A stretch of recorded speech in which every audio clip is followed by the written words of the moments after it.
यही है सिंपल सा। एंड मैं यहाँ पे करना चाहूँगा अलर्ट, ठीक है। अलर्ट में मैं क्या लिख देता हूँ फंक्शंस, ठीक है। कंट्रोल एस सेव कर देता हूँ, लेट्स सी। एंड अब मैं यहाँ पे इसको रिफ्रेश करता हूँ। देखो सबसे पहले पे अगर मैं क्लिक करूँगा I am awesome but no one use me, but the moment by calling a function पे क्लिक करता हूँ and boom guys, most common way of writing function. तो मैंने आपको दिखाया कि आप इस तरीके से भी इसको कॉल कर सकते हो। सो मैं यहाँ पे लिख देता हूँ second way of writing function, simple, ठीक है। यहाँ पे मैं चल के राइटिंग फंक्शन इस तरीके से लिख देता हूँ। All right, perfect. नाउ अब हमारा जो तीसरा तरीका देखो, अगर आप ध्यान से देखोगे मेरा ये जो तीसरा बटन है, एंड मैं जो तब से बटन बोल रहा हूँ, मैंने कहीं पे बटन एलिमेंट यूज भी नहीं किया। बेसिकली मैंने एंकर टैग को ही एज अ बटन माना हुआ है, ठीक है। ये बहुत सिंपल है, कोई बड़ी बात नहीं है। लेकिन हमें देखना है कि जब भी इस एंकर टैग बेसिकली इस वाले बटन पे अगर कोई करेगा क्लिक, तो यहाँ पे तो ऑन क्लिक करके कोई इवेंट है ही नहीं। नाउ अब मैं वो कैसे फायर करूंगा, इवेंट कैसे फायर करूंगा अब मैं, right. That's why guys we have this ID, इधर वी हैव आईडी, या तो मैंने आपको प्रीवियस सेक्शन में समझाया था डोम में कि अब मैं चाहूँ तो आईडी को एक्सेस कर सकता हूँ, मैं क्लासेस को एक्सेस कर सकता हूँ, मैं चाहूँ तो इस टैग नेम को एक्सेस कर सकता हूँ, नहीं तो गाइस मैं नेम एट्रीब्यूट को एक्सेस कर सकता हूँ। मैंने आपको बहुत अच्छे से समझाया था। अब मुझे क्या करना है, इस आईडी को एक्सेस करना है। That is third way of writing a function, ठीक है। सो मैं यहाँ पे लिख देता हूँ थर्ड वे, एंड बाकी तो ऊपर है ही। तो const again fat arrow function, हाँ स्पेलिंग से ही लिखना, कॉन्स्ट थर्ड वे, एंड ये जो पार्ट है वे ऑफ राइटिंग फंक्शन यहाँ पे लिख देता हूँ। एंड दिस इज इट, इसको मैं कर देता हूँ कमेंट आउट। यहाँ पे मैं चलता हूँ इक्वल टू मेरा guys parenthesis fat arrow and then curly braces, simple. And इसको मैं कर लेता हूँ कॉपी, एंड यहाँ पे एक सेकंड नाउ गाइस मैं वो पार्ट नहीं कर सकता। बेसिकली वो क्या है, आई मीन ये क्या है, ये एक आईडी है, ठीक है। यहाँ पे मैंने डायरेक्टली फंक्शन तो कॉल ही नहीं कर सकता ना मैं। सो गाइस सबसे पहले मुझे उसका रेफरेंस चाहिए, राइट। सो कॉन्स्ट मैं चलता हूँ यहाँ पे एज इट इज, में जो मेरा रेफरेंस का नाम होगा वो भी मैं सेम वही रख रहा हूँ जो मेरा एग्जैक्ट आईडी है। So document dot get element by ID use कर सकते थे, नहीं तो आप document dot query selector use कर सकते हो, लेकिन आईडी है तो फिलहाल लेट्स गो विथ आईडी, ठीक है। This is it. Now guys ये जो मेरा रेफरेंस है इसमें हम अगेन उस इवेंट को कॉल कर सकते हैं। देखिए गाइस अगेन मैं अब सेम उसी इवेंट को कॉल कर सकता हूँ, third way dot on click, ठीक है। यहाँ पे इक्वल टू जाऊँगा मैं, यहाँ पे बेसिकली एनोनिमस फंक्शन यूज़ करने वाला हूँ, जो कि मैंने आपको ऑलरेडी फंक्शन में बता दिया था। एनोनिमस फंक्शन जिसका कोई नाम ही ना हो, ऑब्वियसली इसमें हमारा नाम ही नहीं है, राइट। एंड मैं नॉर्मल ट्रेडिशनल फंक्शन यूज़ नहीं कर रहा, I mean fat arrow function use नहीं कर रहा हूँ, नॉर्मल ट्रेडिशनल फंक्शन, लेकिन वो हमारा एनोनिमस फंक्शन है। नाउ इसको मैं कर लेता हूँ कॉपी, यहाँ पे चल के मैं पेस्ट कर देता हूँ most common way of writing function, again लिख देता हूँ मैं अगेन, बिकॉज आपको पता चल जाएगा ये मेरा third way of writing of function है। तो मैं यहाँ पे चलता हूँ, रिफ्रेश करता हूँ, देखो ये जो है सो है, लेकिन द मोमेंट इस पर क्लिक करूंगा and boom guys most common way of writing functions again. तो आपने देखा मैं इस तरीके से भी डॉट ऑन क्लिक यहाँ पे भी यूज़ कर पा रहा हूँ बाय यूजिंग अ रेफरेंस, ठीक है। ऑलराइट, नाउ ये जो चौथा तरीका है इवेंट्स को लिखने का in JavaScript, that is again हमारे पास एक और आईडी है, क्योंकि यहाँ पे तो बाकी कुछ है ही नहीं। And it's totally up to you कि आपको कौन सा तरीका चाहिए क्या नहीं चाहिए। मैं यहाँ पे चलता हूँ, एज इट इज रखता हूँ, ऑफ राइटिंग फंक्शन को कॉपी कर लेता हूँ, पेस्ट कमेंट, परफेक्ट। सी नाउ अगेन मुझे रेफरेंस चाहिए होगा, सो स्पेलिंग में हर बार रॉन्ग लिख रहा हूँ। नाउ दिस टाइम मैं क्या करूँगा, यहाँ पे चलता हूँ एंड मैं इक्वल टू और document dot query selectors use कर रहा हूँ, ठीक है। वो एक आईडी है तो मुझे हैशटैग पास करना पड़ेगा, एक सेकेंड कुछ और पास हो गया इसको कॉपी करता हूँ, पेस्ट, ऑलराइट, ठीक है। And guys again semicolon is optional, but मैं लिखता हूँ तो आप भी लिख सकते हो, ठीक है। इससे क्लीन दिखता है थोड़ा हमें, है कि नहीं, कहाँ हमारा स्टेटमेंट एंड हो रहा है हमें पता चलता है। इतना हो गया। अभी मैं क्या करता हूँ, सिंपल देखो, अब मुझे इवेंट को लिसन करना है। जो हमारा फोर्थ वे था वो था आपका इवेंट लिसनर। अभी तक हम खाली इवेंट फायर कर रहे थे, लेकिन अब हमें पहले इवेंट को लिसन करना पड़ेगा, ठीक है। तो उसके लिए हमारे पास एक और बहुत ऑसम मेथड है, that is your add event listener. So मेरा ये जो फोर्थ वे डॉट ऐड, ये देखो इवेंट लिसनर ये method, and basically it takes 3 arguments, ठीक है। पहला तो आपको कौन से इवेंट टाइप को फायर करना है, आई मीन किस इवेंट को यूज़ करना है, उसके बाद कौन से फंक्शन को कॉल करना है, या आप कॉल बैक फंक्शन भी पास कर सकते हो। एंड देन लास्ट वाला आपका गाइस ट्रू या फॉल्स, जो कि आपका इवेंट बबलिंग या इवेंट कैप्चरिंग वाला फेज रहता है, वो हम बाद में देखेंगे, ठीक है। इसी वीडियो में देखेंगे, आप टेंशन मत लीजिए। फिलहाल मुझे पहला जो मेरा आर्गुमेंट होगा वो होगा कि मुझे कौन सा इवेंट फायर करना है। लाइक हर बार मैं क्या कर रहा हूँ, क्लिक कर रहा हूँ, पर दिस टाइम गाइस मुझे ऑन क्लिक नहीं, मुझे सिंपली जो कोर वर्जन है हमारे जावास्क्रिप्ट में इवेंट्स का, मुझे वो लिखना पड़ेगा, क्लिक, सिंपली क्लिक। जेक्वेरी में भी सिंपली क्लिक है, यहाँ पे भी सिंपली क्लिक, देन कॉमा। अब मुझे क्या करना है गाइस, फंक्शन पास करना है। मैं चाहूँ तो डायरेक्टली यहाँ पे फंक्शन का नाम लिख के उसको मैं इस तरीके से यहाँ पे मेंशन कर सकता था, लेकिन गाइस मैं कॉल बैक फंक्शन यूज़ करने वाला हूँ। कॉल बैक इज लाइक कि गाइस आप कह सकते हो कि एक फंक्शन के अंदर दूसरे फंक्शन को एज एन आर्गुमेंट अगर आप पास कर रहे हो, वो आपका कॉल बैक फंक्शन कहलाता है, जिसको हम एडवांस जावास्क्रिप्ट में देखेंगे। लेकिन फिलहाल अभी मैंने जो बोला वो समझ जाओ, क्योंकि मैं एक फंक्शन को एक और फंक्शन के अंदर ही ऐड कर रहा हूँ, एंड इट डजेंट मैटर कि आप एक फंक्शन के अंदर ही उसको जब ऐड करोगे तो वो कॉल बैक कहलाएगा। आप किसी मेथड के अंदर भी अगर आप ऐड कर रहे हो एक फंक्शन को एज एन आर्गुमेंट, वो भी आपका एक कॉल बैक फंक्शन ही कहलाने वाला है, ठीक है। सो ये आपका एक कॉल बैक फंक्शन है। ऑलराइट, इतना मेरा काम हो चुका। अभी मैं क्या करता हूँ, यहाँ पे चलता हूँ alert again, I love this way of writing लिख देता हूँ, आई love this way of writing. Alright, perfect, and I think this नहीं, ठीक है, यही दिस रहेगा यहाँ पे। कंट्रोल एस सेव कर देता हूँ। अब यहाँ पे चलता हूँ, लेट्स सी। फर्स्ट वाला हमने देखा किसी काम का नहीं है, ये जो मोस्ट ट्रेडिशनल वे, पूरी दुनिया यही लिख रही है, लेकिन अब हट चुके थोड़े। एंड देन अगेन एक और पार्ट था हमारा, ये most common way of writing function again, and then event listener, I love this way of writing function. तो गाइस ये है ना ऑसम, एंड इसके बहुत सारे पार्ट है कि मैं मल्टीपल टाइम्स क्लिक को यूज़ कर सकता हूँ, यू नो, क्योंकि इंटरव्यू में पूछते हैं guys most of the time कि इसमें एंड देन इसमें क्या डिफरेंस है गाइस। डिफरेंस ये है कि ये जो थर्ड वाला जो आपका पार्ट है इस तरीके से लिखने का, यहाँ पे फंक्शन जो ये इवेंट्स है वो ओवरराइट हो जाता है, समझ रहे हो। एंड आई थिंक एक सेकेंड, मैं देखना चाहूँगा कि कहीं वो कुछ ऐसा है, नहीं गाइस नहीं है। तो फिर भी मैं आपको बताता हूँ गाइस, एज एन प्रैक्टिस ये बहुत ही अच्छा एग्जाम्पल रहेगा आप लोगों के लिए ये समझना, डैट इज़ कि अगर आप ये तरीका अपनाते हो एंड देन अगेन ये तरीका अपनाते हो, एंड देन अगर आप कंफ्यूज हो कि इन दोनों में मुझे कौन सा तरीका या कौन सा इवेंट, आई मीन कैसे मैं यूज़ करूँ, कौन सा यूज़ करूँ, सिंपल, ठीक है। तो मैं आपको बताता हूँ, देखो, अगर थर्ड वे को अगर आपने बोला कि जब भी मैं इस पर करूँगा क्लिक, तो ये वाला जो पार्ट है ये चल जाना चाहिए, ठीक है। देखो मैं यहाँ पे चलता हूँ, इंस्टेड ऑफ अलर्ट मैं क्या कर देता हूँ, यहाँ पे चल के इसको कर देता हूँ console.log, ठीक है। मैंने क्या कर दी, console.log, सिंपल। मैं चाहता हूँ कि जब मैं इस पर करूँगा क्लिक तो अलर्ट भी हो जाए, एंड वापस एक और बार console.log में मुझे मेरा डेटा भी मिल जाए। मैं वापस इसको करता हूँ कॉपी, सेम इवेंट लिसनर में भी सेम है, खाली मैं console.log कर दूंगा कॉपी, एंड यहाँ पे इस तरीके से पेस्ट। ना अब हमें ये देखना है कि जब मैं थर्ड वाले को बटन, आई मीन जो मेरा थर्ड वाला जो बटन है उस पर जब मैं करूँगा क्लिक, तो क्या मुझे अलर्ट मिलेगा या मुझे console.log में मेरा जो वैल्यू है वो मुझे दिखाई देगा, या ये दोनों रन करने वाले हैं, या इन दोनों में से कोई भी नहीं चलेगा, कुछ भी हो सकता है guys, I don't know, let's see क्या होता है, ठीक है। मैं अब क्या कर देता हूँ, मैं इंस्पेक्ट को भी ओपन करके रखता हूँ, कंसोल पे चलता हूँ, थोड़ा सा जूम कर देता हूँ आप लोगों के लिए, इसको एक और बार मैं रिफ्रेश कर देता हूँ। देखो पहला जो है एज इट इज़ है, दूसरा जो है एज इट इज़ है, लेकिन द मोमेंट मैं तीसरे पे क्लिक करने जाऊँगा, सो 3 2 1 एंड बूम गाइस, सी, एक सेकेंड, देखो the most common way of ये क्या लिखा हुआ है, writing function again.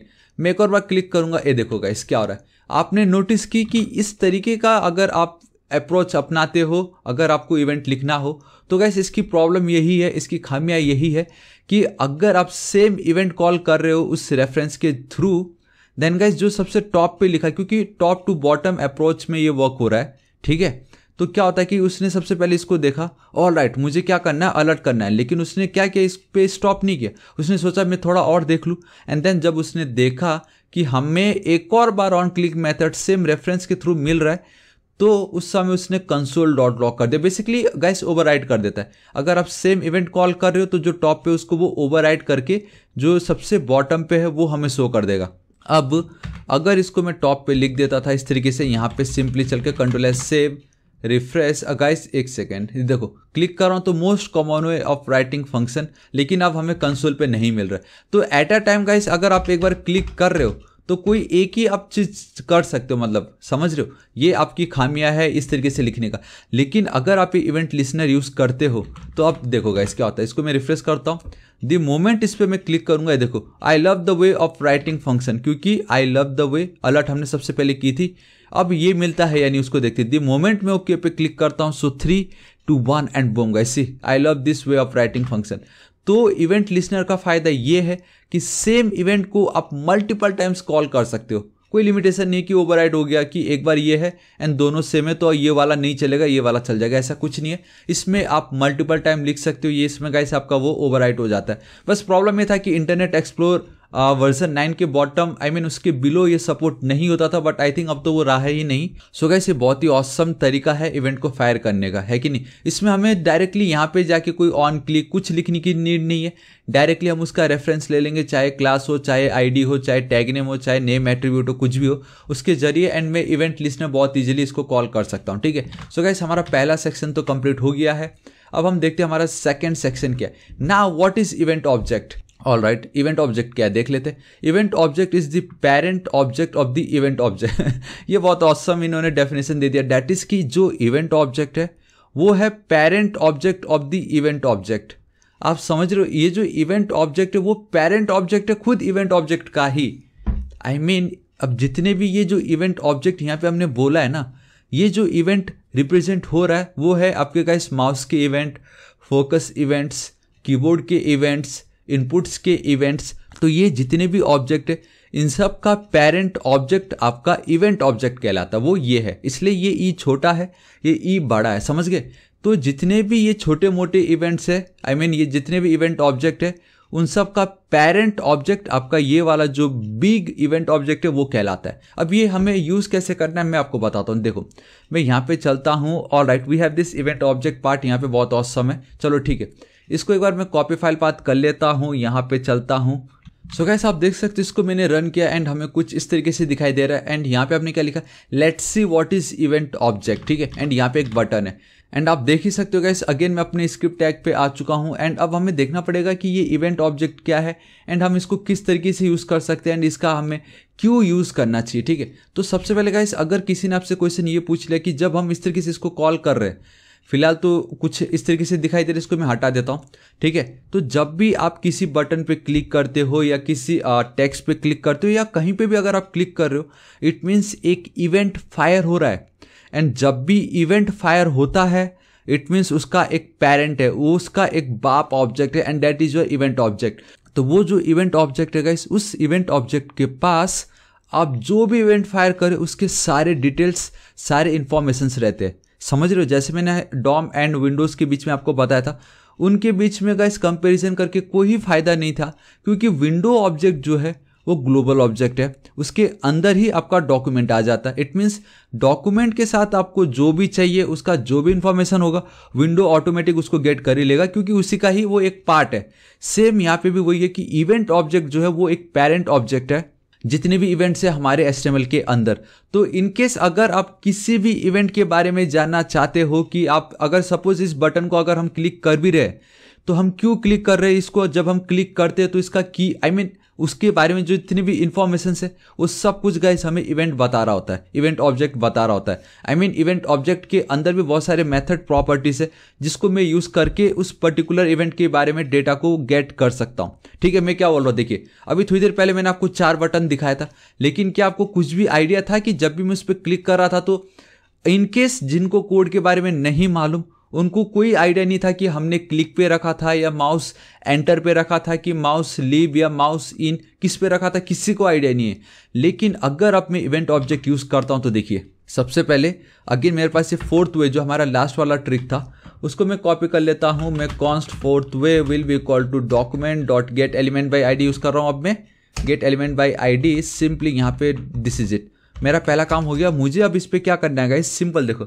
And now guys again same वही हमारा जो ऑसम तरीका है, that is 4th way. Reference तो मिल गया।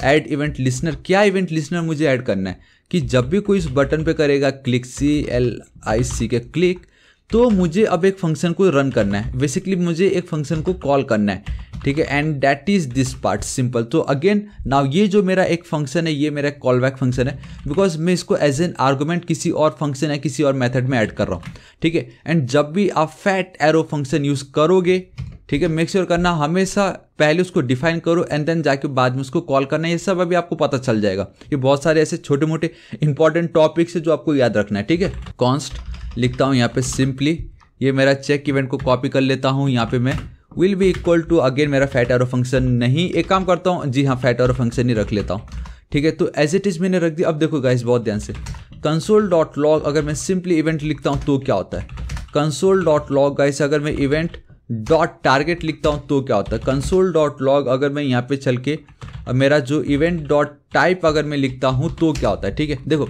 ये बहुत ही ज़्यादा इंपॉर्टेंट है एंड ये हर एक इवेंट में आप इसको यूज़ कर सकते हो। इवेंट डॉट टारगेट, ये आपने बहुत बार देखा भी होगा, बिलीव मी गाइस, ये आपने बहुत बार देखा होगा। तो अभी फिलहाल मैं कंट्रोल एस सेव कर देता हूँ। अब आपके सारे डाउट क्लियर होने वाले आज इस एक वीडियो में, ठीक है।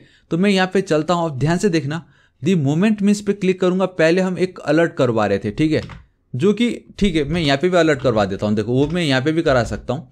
सो मैं अलर्ट करा देता हूँ यहाँ पे simply, and I don't know why कि मैं इतनी स्पेलिंग मिस्टेक्स कर रहा हूँ, लेकिन कोई नहीं।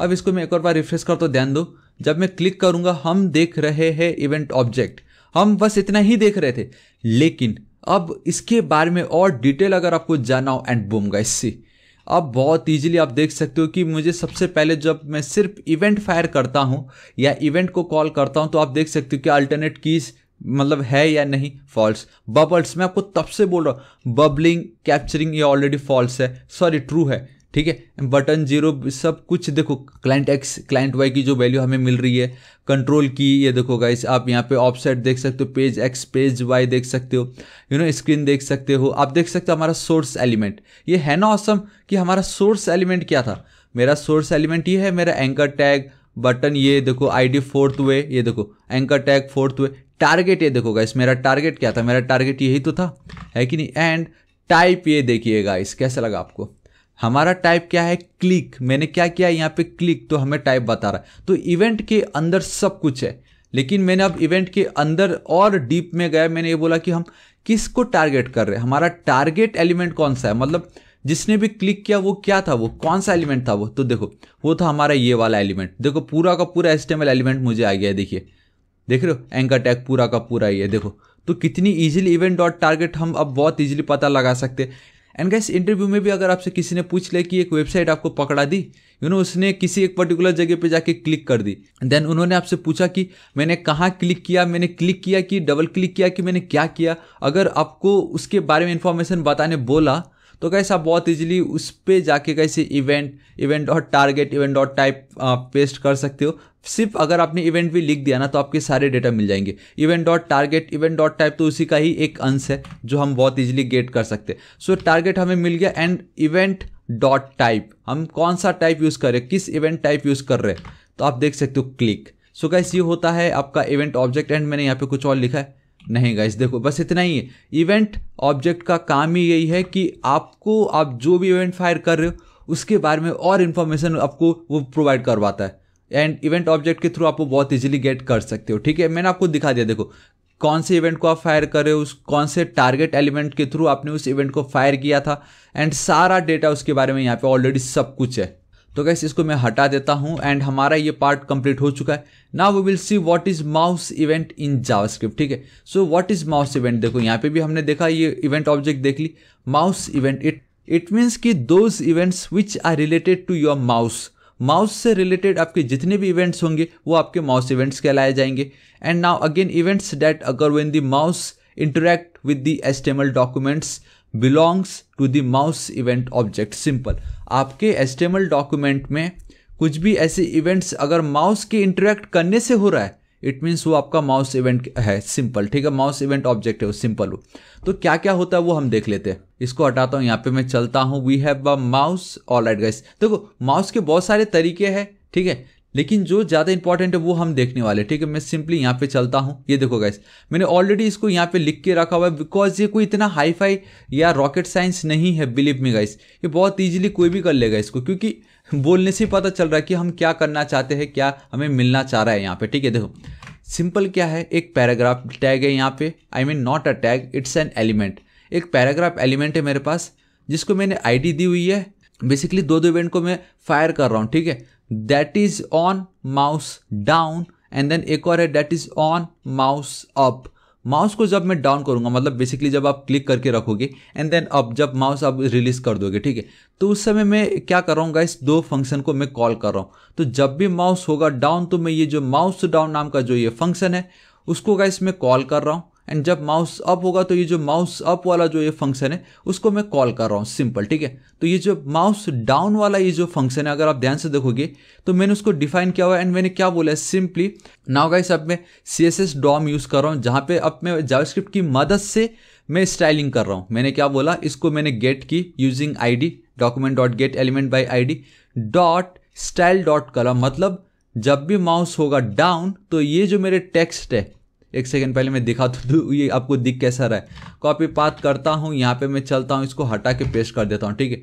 सो गाइस आप ध्यान से देख सकते हो कुछ वो फिलहाल अभी इस तरीके से दिखाई दे रहा है, ठीक है। अभी फिलहाल वो कुछ इस तरीके से दिखाई दे रहा है व्हाइट कलर में, एक सेकेंड। लेकिन दी मोमेंट में जब इस तरीके से माउस डाउन कर दूंगा उसका कलर मैं चेंज कर दूंगा ये वाले में। एंड दी मोमेंट माउस एक बार डाउन करके मैंने अगर छोड़ दिया तो ऑब्वियसली माउस अप कहलाएगा, तब अगेन उसका जो कलर है वो चेंज हो जाएगा back to white colour normal, ठीक है। अभी फिलहाल ये हल्का ग्रे है। रिफ्रेश करता हूँ, देखो द मोमेंट मैंने माउस क्लिक की, सी ये जो है एक लाइट एंड डार्क येलो का एक परफेक्ट कॉम्बिनेशन है। अभी भी गाइस मैंने माउस को प्रेस किया हुआ है, it means mouse down. The moment मैं माउस रिलीज कर देता हूँ, सी वापस बैक टू नॉर्मल। एंड अगर आपको और बेटर देखना हो तो मैं यहाँ पे इस तरीके से रेड भी लिख सकता हूँ, ठीक है। Ctrl+S सेव करता हूँ, रिफ्रेश करता हूँ, देखो माउस क्लिक की तो अभी तक मैंने क्लिक करके रखा हुआ है। द मोमेंट मैं छोड़ दूंगा अभी रेड हो गई, अभी रेड ही रहेगा, ठीक है। लेकिन वापस रिफ्रेश करूंगा बैक टू नॉर्मल। तो गाइस ये होता है आपका mouse down and then mouse up, ठीक है। और भी है हमारे पास, that is mouse enter and then mouse leave. ये भी ज़्यादा कोई बड़ी बात नहीं है, लेकिन दिस टाइम मैंने क्या यूज़ किया हुआ है, ऐड इवेंट लिसनर। एंड यहाँ पे आप देख सकते हो mouse enter and then mouse leave. And guys देख सकते हो कि इसमें अगेन हम दो और मेथड्स देखने वाले हैं, बेसिकली आई मीन दो और इवेंट्स देखने वाले हैं माउस इवेंट्स के अंदर ही, that is mouse enter and then mouse leave. अब ये mouse enter and then mouse leave बहुत सिंपल बेसिक इंग्लिश है। जब आप माउस को एंटर करोगे किसी भी पर्टिकुलर डीप में या टेक्स्ट में या कंटेनर में, तब ये इवेंट फायर हो जाएगा। एंड द मोमेंट आप वहाँ से माउस को हटा दोगे तब ये माउस लीव वाला इवेंट फायर हो जाएगा। तो फिलहाल मैंने सिर्फ एक डिप लिया हुआ है जिसको एक आईडी दे रखी है बॉक्स, बेसिकली एक डिप के अंदर दूसरा डिप, ताकि मैं सेंटर पे डिप को रख सकूं और बाकी कुछ नहीं है। एंड मैंने क्या किया, ये जो मेरा मेन बॉक्स है इसका मैंने रेफरेंस लिया with the help of gate element bye ID, हमने देख चुका है। एंड नाउ ये जो एम एंटर है, बेसिकली माउस एंटर, तब मैं क्या करूँ, एक इवेंट ऐड कर रहा हूँ। बेसिकली ये हमारा इवेंट लिसनर है जिसमें मैं ये वाला जो इवेंट है उसको मैं कॉल कर रहा हूँ। एंड देन मैंने क्या यूज़ किया guys, call back function directly मैंने यहाँ पे पुट कर दिए, ठीक है। एंड यहाँ पे अब हो ये रहा है कि मैं क्या कर रहा हूँ, सबसे पहले तो बैकग्राउंड का जो कलर है उसको चेंज कर रहा हूँ। एंड console.log में मैं ये बता रहा हूँ कि मैं माउस एंटर कर चुका हूँ, माउस एंटर ब्रो ये मैंने लिख दी। And again M enter dot add event listener में माउस लीव, अगेन console.log में मैं ये करने वाला हूँ। एंड देन बैकग्राउंड कलर में चेंज करने वाला हूँ, सिंपल। सो कॉपी पाथ, यहाँ पे चलता हूँ, पेस्ट करता हूँ। ध्यान से देखो अभी क्या येलो है, द मोमेंट मैं अपने इस माउस के कर्सर को एंटर करूँगा, बूम गाइस सी ये रेड हो गया, बिकॉज हमने बोला है माउस एंटर होते ही रेड होना है। द मोमेंट मैं बाहर जाऊँगा, see now it's a pink, because मैंने जैसे ही माउस को किया लीव अब उसका कलर चेंज हो गया पिंक में, ठीक है। एंड कंसोल पे भी अगर आप देखोगे तो मुझे दो आउटपुट आ चुके होंगे basically, and that is a mouse enter bro mouse leave and then again mouse enter bro mouse leave. मैं वापस बैक चलता हूँ, देखो दी मोमेंट मैं एंटर हिट करता हूँ, I mean not enter hit, मैंने खाली माउस को एंटर किया, बेसिकली माउस को लेके गया इस डिप में, तो आप देख सकते हो माउस एंटर ब्रो। दी मोमेंट मैं रिलीज कर दूंगा, आई मीन दी मोमेंट मैं माउस को लेके बाहर आऊँगा, माउस लीव ब्रो। तो इस तरीके से गाइस आपका ये जो माउस इवेंट है ये आपका काम कर रहा होता है, ठीक है। तो हमारा ये पार्ट भी कंप्लीट हो गया है। Now we will see what is keyboard event. तो मैं अगर यहाँ पे चलता होगा, ऐसा बहुत क्लियरली देख सकते हो keyboard event in JavaScript. Now events that occur when user presses a key on the keyboard. Obviously यार जब कीबोर्ड आपके पास है एंड कीबोर्ड पे आप कोई भी की अगर प्रेस कर देते हो तब आपका जो भी इवेंट गाइस अकर होता है वो सभी के सभी बिलोंग करते हैं आपके कीबोर्ड इवेंट ऑब्जेक्ट से, सिंपल। एंड गाइस मैंने बेसिकली रेफरेंस भी रखा हुआ है, इनकेस अगर आपको लगे तो आप इसको विजिट कर सकते हो, ठीक है। तो अब मुझे इसको देखना है एंड इसमें बेसिकली तीन ही आपके इवेंट्स आएंगे बेसिकली कीबोर्ड के अंदर जो वाइडली यूज होता है, ठीक है। एंड गाइस आप देख सकते हो कि मेरे पास ऑलरेडी एक और फाइल ऑलरेडी अवेलेबल है, ठीक है, मतलब मैंने ऑलरेडी इस पर काम कर चुका है, जहाँ पे अगर मैं आपको एक सेकेंड दिखा दूँ पहले दिख कैसा रहा है, ठीक है। तो इसको मैं कॉपी पाथ कर लेता हूँ, यहाँ पे मैं चलता हूँ, इसको हटा के एंटर हिट कर देता हूँ। See a function is triggered when the user is pressing a key in the input field, alright, ठीक है। तो हमारे पास बेसिकली एक इनपुट फील्ड है मैं यहाँ पे चलता हूँ एंड वो जो मेरा इनपुट फील्ड है वो ये है इनपुट फील्ड सिंपल, ठीक है, जिसका टाइप है टेक्स्ट। क्लास गाइस बेसिकली एक इफेक्ट के लिए, इतना कुछ ज़्यादा वो नहीं है, लेकिन जो आपको मेन ध्यान में देना वो ये है कि मैं कौन कौन से इवेंट्स यूज़ कर रहा हूँ अंडर कीबोर्ड इवेंट्स, ठीक है। एंड मोस्टली 3 मैंने आपको बताए थे, दैट इज ऑन की प्रेस, ऑन की डाउन एंड देन ऑन की अप। तो बेसिकली ये इवेंट्स है जो आपके कीबोर्ड इवेंट्स के अंदर आते हैं, ठीक है। अब बहुत ज़्यादा सिंपल है, जब भी आप की को करोगे प्रेस तो ये वाला इवेंट फायर होने वाला है, ठीक है। दी मोमेंट अगर वो डाउन हो गया, मतलब नीचे चला गया की, तो वो आपका ऑन की डाउन हो गया। एंड देन की अप, दी मोमेंट आपने की को किया रिलीज, आई मीन छोड़ दिया, तो अगेन अपने बैक टू नॉर्मल पोजीशन पे, तो की अप हो गया, ठीक है। तो सबसे पहले गाइस हम ये जो ऑन की प्रेस है इसको समझेंगे एंड इन दोनों को अलग से समझेंगे, ठीक है। तो देखिए इसको फिर भी मैंने लिख के रखा हुआ है वहाँ पे, एंड ये बहुत ही ज़्यादा इंपॉर्टेंट है, दैट इज जब भी कोई की को करेगा प्रेस तब मैं एक फंक्शन कॉल कर रहा हूँ, दैट इज की प्रेस। उसको मैंने गाइस फैट एरो फंक्शन की मदद से सिंपली डिफाइन किया हुआ है, जहाँ पे मैं इस पर्टिकुलर डीप का एक रेफरेंस लूँगा, ठीक है। सॉरी इसका नहीं, ये जो मेरे पास एक पैराग्राफ है बॉटम पे, ठीक है, मुझे वहाँ पे इसका डेटा दिखाना है ना कि यूज़र ने कौन से की को किया प्रेस। तो मैंने उस पर्टिकुलर पैराग्राफ का एक रेफरेंस ले लिया with the help of gate element bye ID keys dot inner HTML. Inner HTML का मतलब इसके अंदर जो कुछ भी मैं लिख दूंगा ये सबको रिमूव करके वापस ये जो भी डेटा मैं लिख रहा हूँ वो वहाँ पे उसको फिल करके हमें आउटपुट में शो करा देगा, सिंपल। सो अब मुझे क्या करना है, सिंपली दी मोमेंट इस पे मैं की को करूँगा प्रेस, तो गाइस मैं टेम्पलेट लिटरल्स यूज़ कर रहा हूँ, जिसको हम टेम्पलेट स्ट्रिंग भी बोलते हैं, जो कि हमने ऑलरेडी ECMAScript 2015 में देख चुका है, that is you press dollar and then event dot key. Now guys देखो ये अगेन बहुत ज़्यादा इंपॉर्टेंट है, हमने समझ लिया था चाहे आप कुछ भी इवेंट उठा लो, इवेंट ऑब्जेक्ट जो है वो पेरेंट रहता है, पेरेंट ऑब्जेक्ट है, and with the help of event आप बहुत कुछ गेट कर सकते हो, ठीक है। तो अगर आप कीबोर्ड के साथ वर्क कर रहे हो देन इवेंट डॉट की अगर आप पास करते हो तो गाइस आपने कौन से की को प्रेस की वो आपको पता चलेगा, एंड इवेंट डॉट कोड अगर आप टाइप करते हो या पास करते हो तो उसका कोड क्या था वो आपको पता चलने वाला है, ठीक है। तो कंट्रोल एस सेव करता हूँ, ध्यान से देखिए। फिलहाल अभी ये जो 2 पार्ट है इसको मैं इस तरीके से कर देता हूँ, comment out, control S save कर देता हूँ। अभी फिलहाल एक ही है मेरे पास ये वाला पार्ट, ठीक है, जिसमें हम देख रहे हैं ऑन की प्रेस। इसको मैं रिफ्रेश करता हूँ, ध्यान से देखो, अगर दी मोमेंट में अगर ए प्रेस करता हूँ, ठीक है, एंड आप देख सकते हो कि ये वर्क नहीं कर रहा है, आई थिंक। ऑल राइट, ये गाइस ये काम ही नहीं कर ये काम क्यों नहीं कर रहा, लेकिन अब मैं यहाँ पे चलता हूँ key press, we have our, all right guys actual में इट्स अ की प्रेस ना। यहाँ पे मैंने क्या लिखा, खाली की एंड देन प्रेस। आप ध्यान से देखोगे मैंने एक एस मिस किया यहाँ पे, तो एस क्लिक करता हूँ, इसको मैं करता हूँ रिफ्रेश। नाउ ध्यान से देखो, नाउ गाइस आप एकदम ध्यान से देखना, दी मोमेंट यहाँ पे मैं टाइप करूँगा तो आप बहुत क्लियरली देख सकते यू प्रेस, ये देखो मैंने वी लिखा था एंड इट्स कोड इज की वी। अगर अब मैं आई लिखूंगा, सॉरी बेसिकली वो चला गया, हटा देता हूँ, लेकिन फिर मैं वापस आई लिखता हूँ तो आप देख सकते हो you press I and it's code is की आई। एन का लिखूंगा तो देखो एन ओ डी। तो कैसे इस तरीके से आप कौन से की को प्रेस करो एंड उसका कोड क्या है बहुत ईजिली आप गेट कर सकते हो with the help of on की प्रेस, सिंपल, ठीक है। नाउ इसको मैं कमेंट आउट कर देता हूँ, ठीक है। अभी मुझे क्या करना है, इन दोनों पार्ट को दिखाना है, तो ये भी बहुत ज़्यादा सिंपल मैं आपको बताता हूँ। देखो इसको हटाता हूँ, इसको भी हटा देता हूँ, कंट्रोल एस सेव करता हूँ, देखो ऑन की डाउन एंड देन की अप। मतलब अगर अब मैं यहाँ पे चलता हूँ, अगर मैं सिर्फ ए लिखता हूँ, देखो की इज़ डाउन की इज़ अप। एंड गाइस आप देख सकते हो अगर मैं डिलीट बटन को प्रेस करके रखता हूँ तो भी मुझे की इज़ डाउन मिलता है, क्योंकि कुछ और डिलीट करने को तो रहा नहीं, लेकिन फिर भी की को मैंने प्रेस करके रखा हुआ है, की डाउन करके रखा हुआ है। द मोमेंट छोड़ दूंगा की इज़ अप, अगेन ए की इज़ अप, ए की इज़ अप। तो इस तरीके से गाइस आप जब भी कुछ भी टाइप करते हो एंड प्रेस कर दिया बेसिकली डाउन हो गया तो की इज़ डाउन एल्स की इज़ अप, सिंपल। तो यही है आपके गाइस कीबोर्ड के इवेंट्स, ठीक है। Now what we have our input events in JavaScript. So what is the input events guys, देखिए the on change event occurs when the value of an element has been changed. एक second, for radio buttons and checkbox the onchange events occurs when the checked state has been changed. एक second, मैं आपको एक चीज़ बताना चाहूँगा guys, input events बहुत ज़्यादा important होते हैं, बिकॉज आप मोस्टली क्या करोगे, आप इनपुट फॉर्म्स के साथ वर्क कर रहे रहते हो, राइट।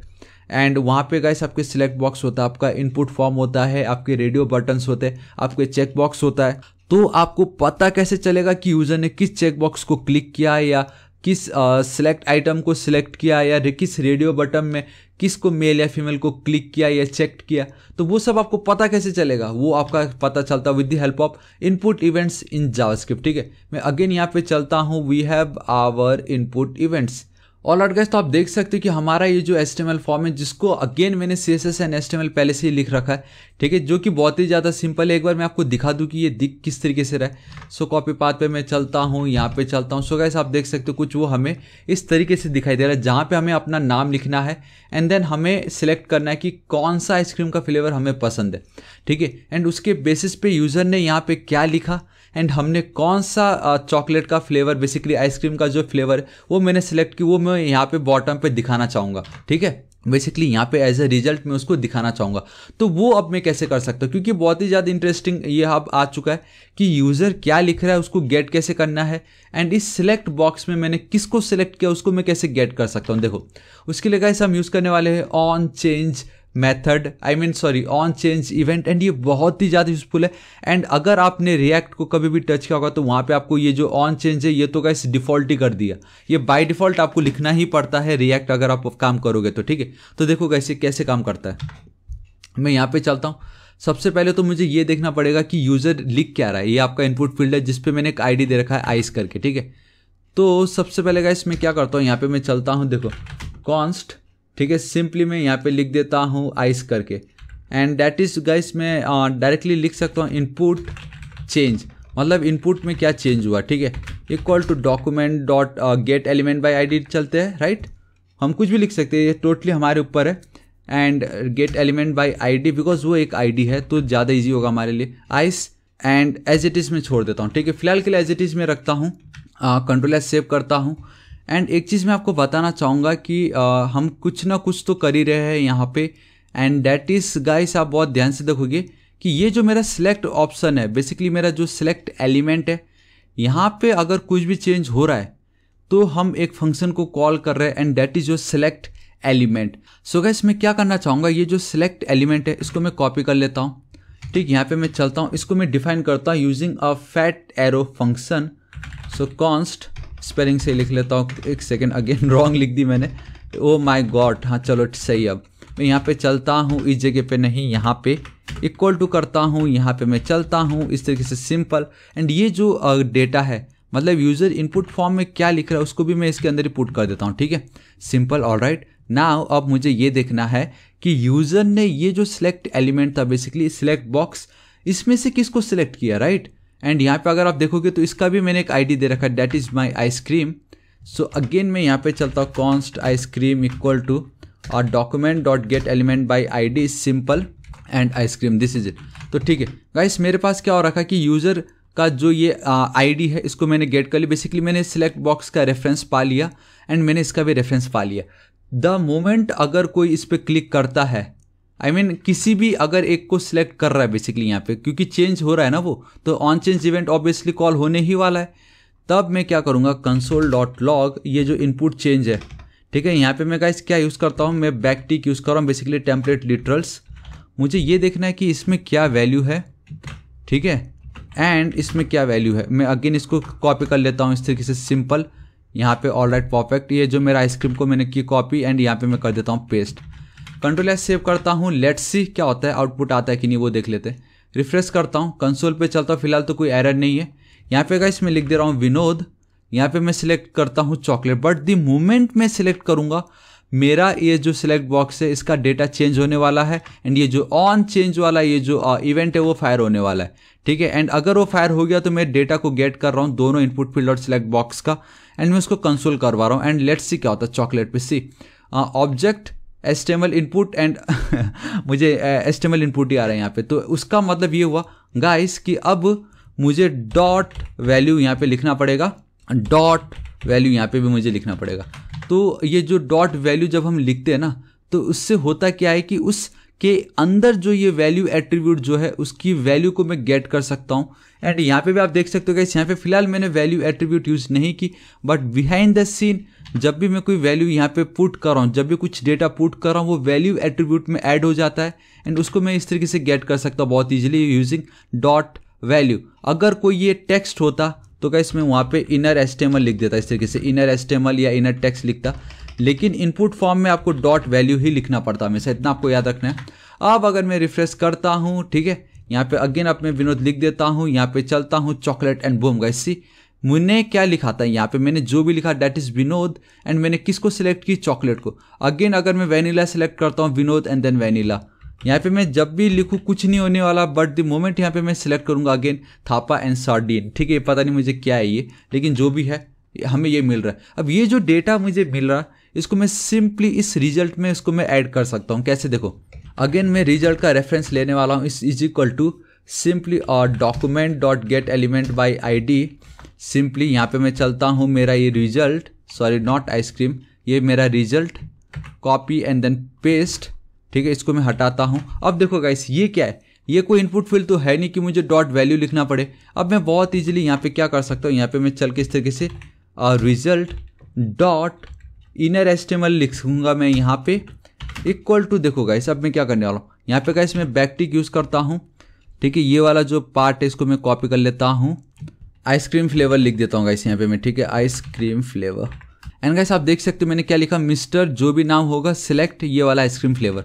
कंट्रोल एस सेव करता हूँ, यहाँ से इसको क्लोज कर देता हूँ। नाउ लेट्स सी क्या होता है, ठीक है, अब ध्यान से देखना, अभी मुझे इसकी कोई नीड नहीं है। अब मैं यहाँ पे लिखूंगा थापा एंड अब मैं सिलेक्ट करूंगा vanilla and boom guys see Mister Thapa select vanilla ice cream flavour. कैसा लगा गाइस आपको, मिस्टर थापा बेसिकली ये सिलेक्ट वैनिला, ये जो भी था। अगेन अब मैं चॉकलेट करता हूँ तो mister Thapa select chocolate ice cream flavour. तो ये है ना ऑसम कि अब आप कितनी easily with the help of input events user input form में बेसिकली इनपुट फील्ड में क्या लिख रहा है, फॉर्म्स के रिलेटेड जितने भी हमारे पास, चाहे वो आपका टेक्स्ट बॉक्स हो, चेक बॉक्स हो, रेडियो बटन हो, उनका आप बहुत easily guys with the help of on change आप डेटा को गेट कर सकते हो। लेकिन फिर भी गाइस मैं आपको बताना चाहूँगा, एंड गाइस अगेन अब मैं इसको क्या करता हूँ गाइस, ये जो पार्ट है इसको हम डायरेक्टली भी कर सकते थे। मतलब अगर आपको ये इनलाइन तरीका पसंद नहीं आया ऑन चेंज वाला, ठीक है, इसको आपको याद है मैंने आपको बताया था कि हम रेफरेंस के जरिए भी कर सकते थे।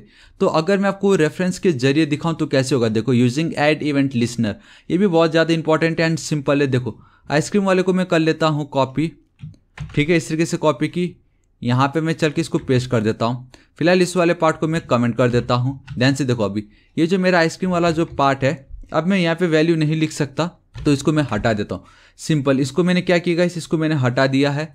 अब मैं यहाँ पे चलता हूँ, ठीक है, अब मैं क्या करता हूँ, यहाँ पे चला आइसक्रीम, ठीक है, देखो आइसक्रीम और डॉट एट इवेंट लिसनर। अभी सबसे पहले कौन सा इवेंट राइट हमें लिसन करना है, ऑब्वियसली अब चेंज, अब मुझे ऑन चेंज नहीं लिखना है, मुझे चेंज लिखना पड़ेगा कोर वर्जन। एंड यहाँ पे गाइस मैं क्या करने वाला हूँ, simply call back function use कर रहा हूँ मैं डायरेक्टली एज इट इज ही यहाँ पे, ठीक है, इनलाइन फंक्शन भी आप इसको कह सकते हो क्योंकि हम डायरेक्टली फंक्शन इसी के अंदर यूज़ कर दे रहे हैं ना।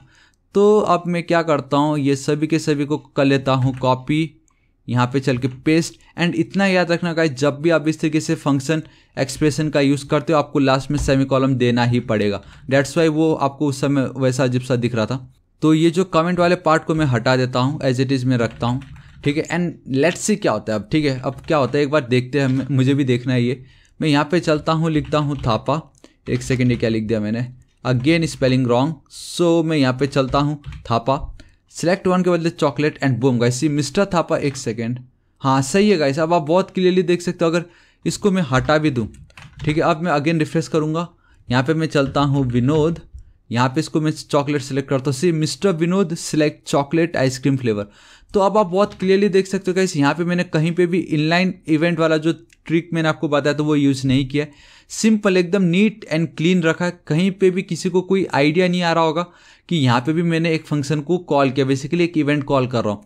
एंड जब भी उस इवेंट को कॉल होगा तो मैं क्या कर रहा हूँ गाइस, यूज़र यहाँ पे क्या टाइप कर रहा है एंड कौन सा सिलेक्ट बॉक्स में किसको सिलेक्ट की, उसको मैं गेट करके एज अ आउटपुट इस वाले जो डीप है आईडी रिजल्ट, वहाँ पे उसको मैं क्या कर रहा हूँ, इंसर्ट कर दे रहा हूँ। तो गाइस इस तरीके से आप इसको यूज़ कर सकते हो। ऑलराइट गाइस, तो हमारा ये जो सेक्शन ये भी कंप्लीट हो चुका, लेकिन देखते और कुछ रह गया। ऑलराइट गाइस, अगेन एक और इंटरव्यू क्वेश्चन है and that is the difference between on click and then add event listener. Guys मैंने आपको ऑलरेडी इसके बारे में बता चुका है, लेकिन फिर भी गाइस मैं आपको बताना चाहूँगा, मैंने एक और इसके लिए भी एग्जाम्पल सेट करके रखा है आप लोगों के लिए ताकि कोई प्रॉब्लम ना हो, ठीक है। तो मैं कॉपी पाथ कर लेता हूँ, यहाँ पे मैं चलता हूँ इस जगह पे एंटर हिट कर देता हूँ सी। अगेन मेरे पास इनलाइन तरीका है एंड देन इवेंट लिसनर है। मैंने आपको पहले ही बता दिया था इनके बीच में क्या डिफरेंसेस है क्या डिफरेंसेस नहीं, ठीक है। एंड अगेन ये तो मेरा नॉर्मल कोड हो चुका है।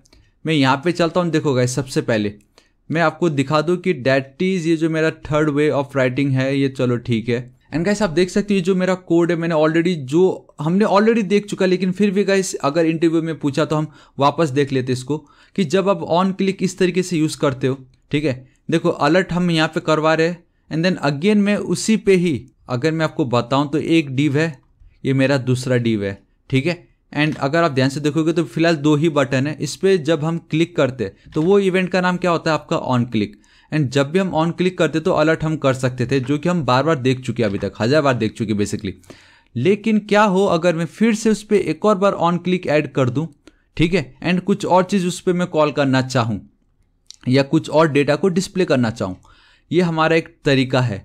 एंड उसी तरीके से गाइस अगर मैं ऐड इवेंट लिसनर यूज़ कर रहा हूँ, ठीक है, देखो ऐड इवेंट लिसनर में क्लिक, ऐड इवेंट लिसनर में क्लिक, एंड इस पर मैंने एक और चीज़ ये ऐड कर दी कि अब मैं डायरेक्टली फंक्शन को, अब डायरेक्टली का इस फंक्शन को इसी के अंदर ही डिफाइन करने से बेटर मैं क्या कर रहा हूँ, सेकेंड टाइम में मैं फंक्शन को कॉल कर रहा हूँ एंड देन अगेन कहीं और जाके उस फंक्शन को मैं डिफाइन कर रहा हूँ। एंड वहाँ पे मैंने क्या बोला कि जब भी कोई क्लिक करेगा तो ये console.log में ये जो डेटा वो दिखा देना, ठीक है। अब हम देखते क्या होता है। सबसे पहले ये हमारा पहला ट्रिक जो कि इनलाइन ऑन क्लिक है।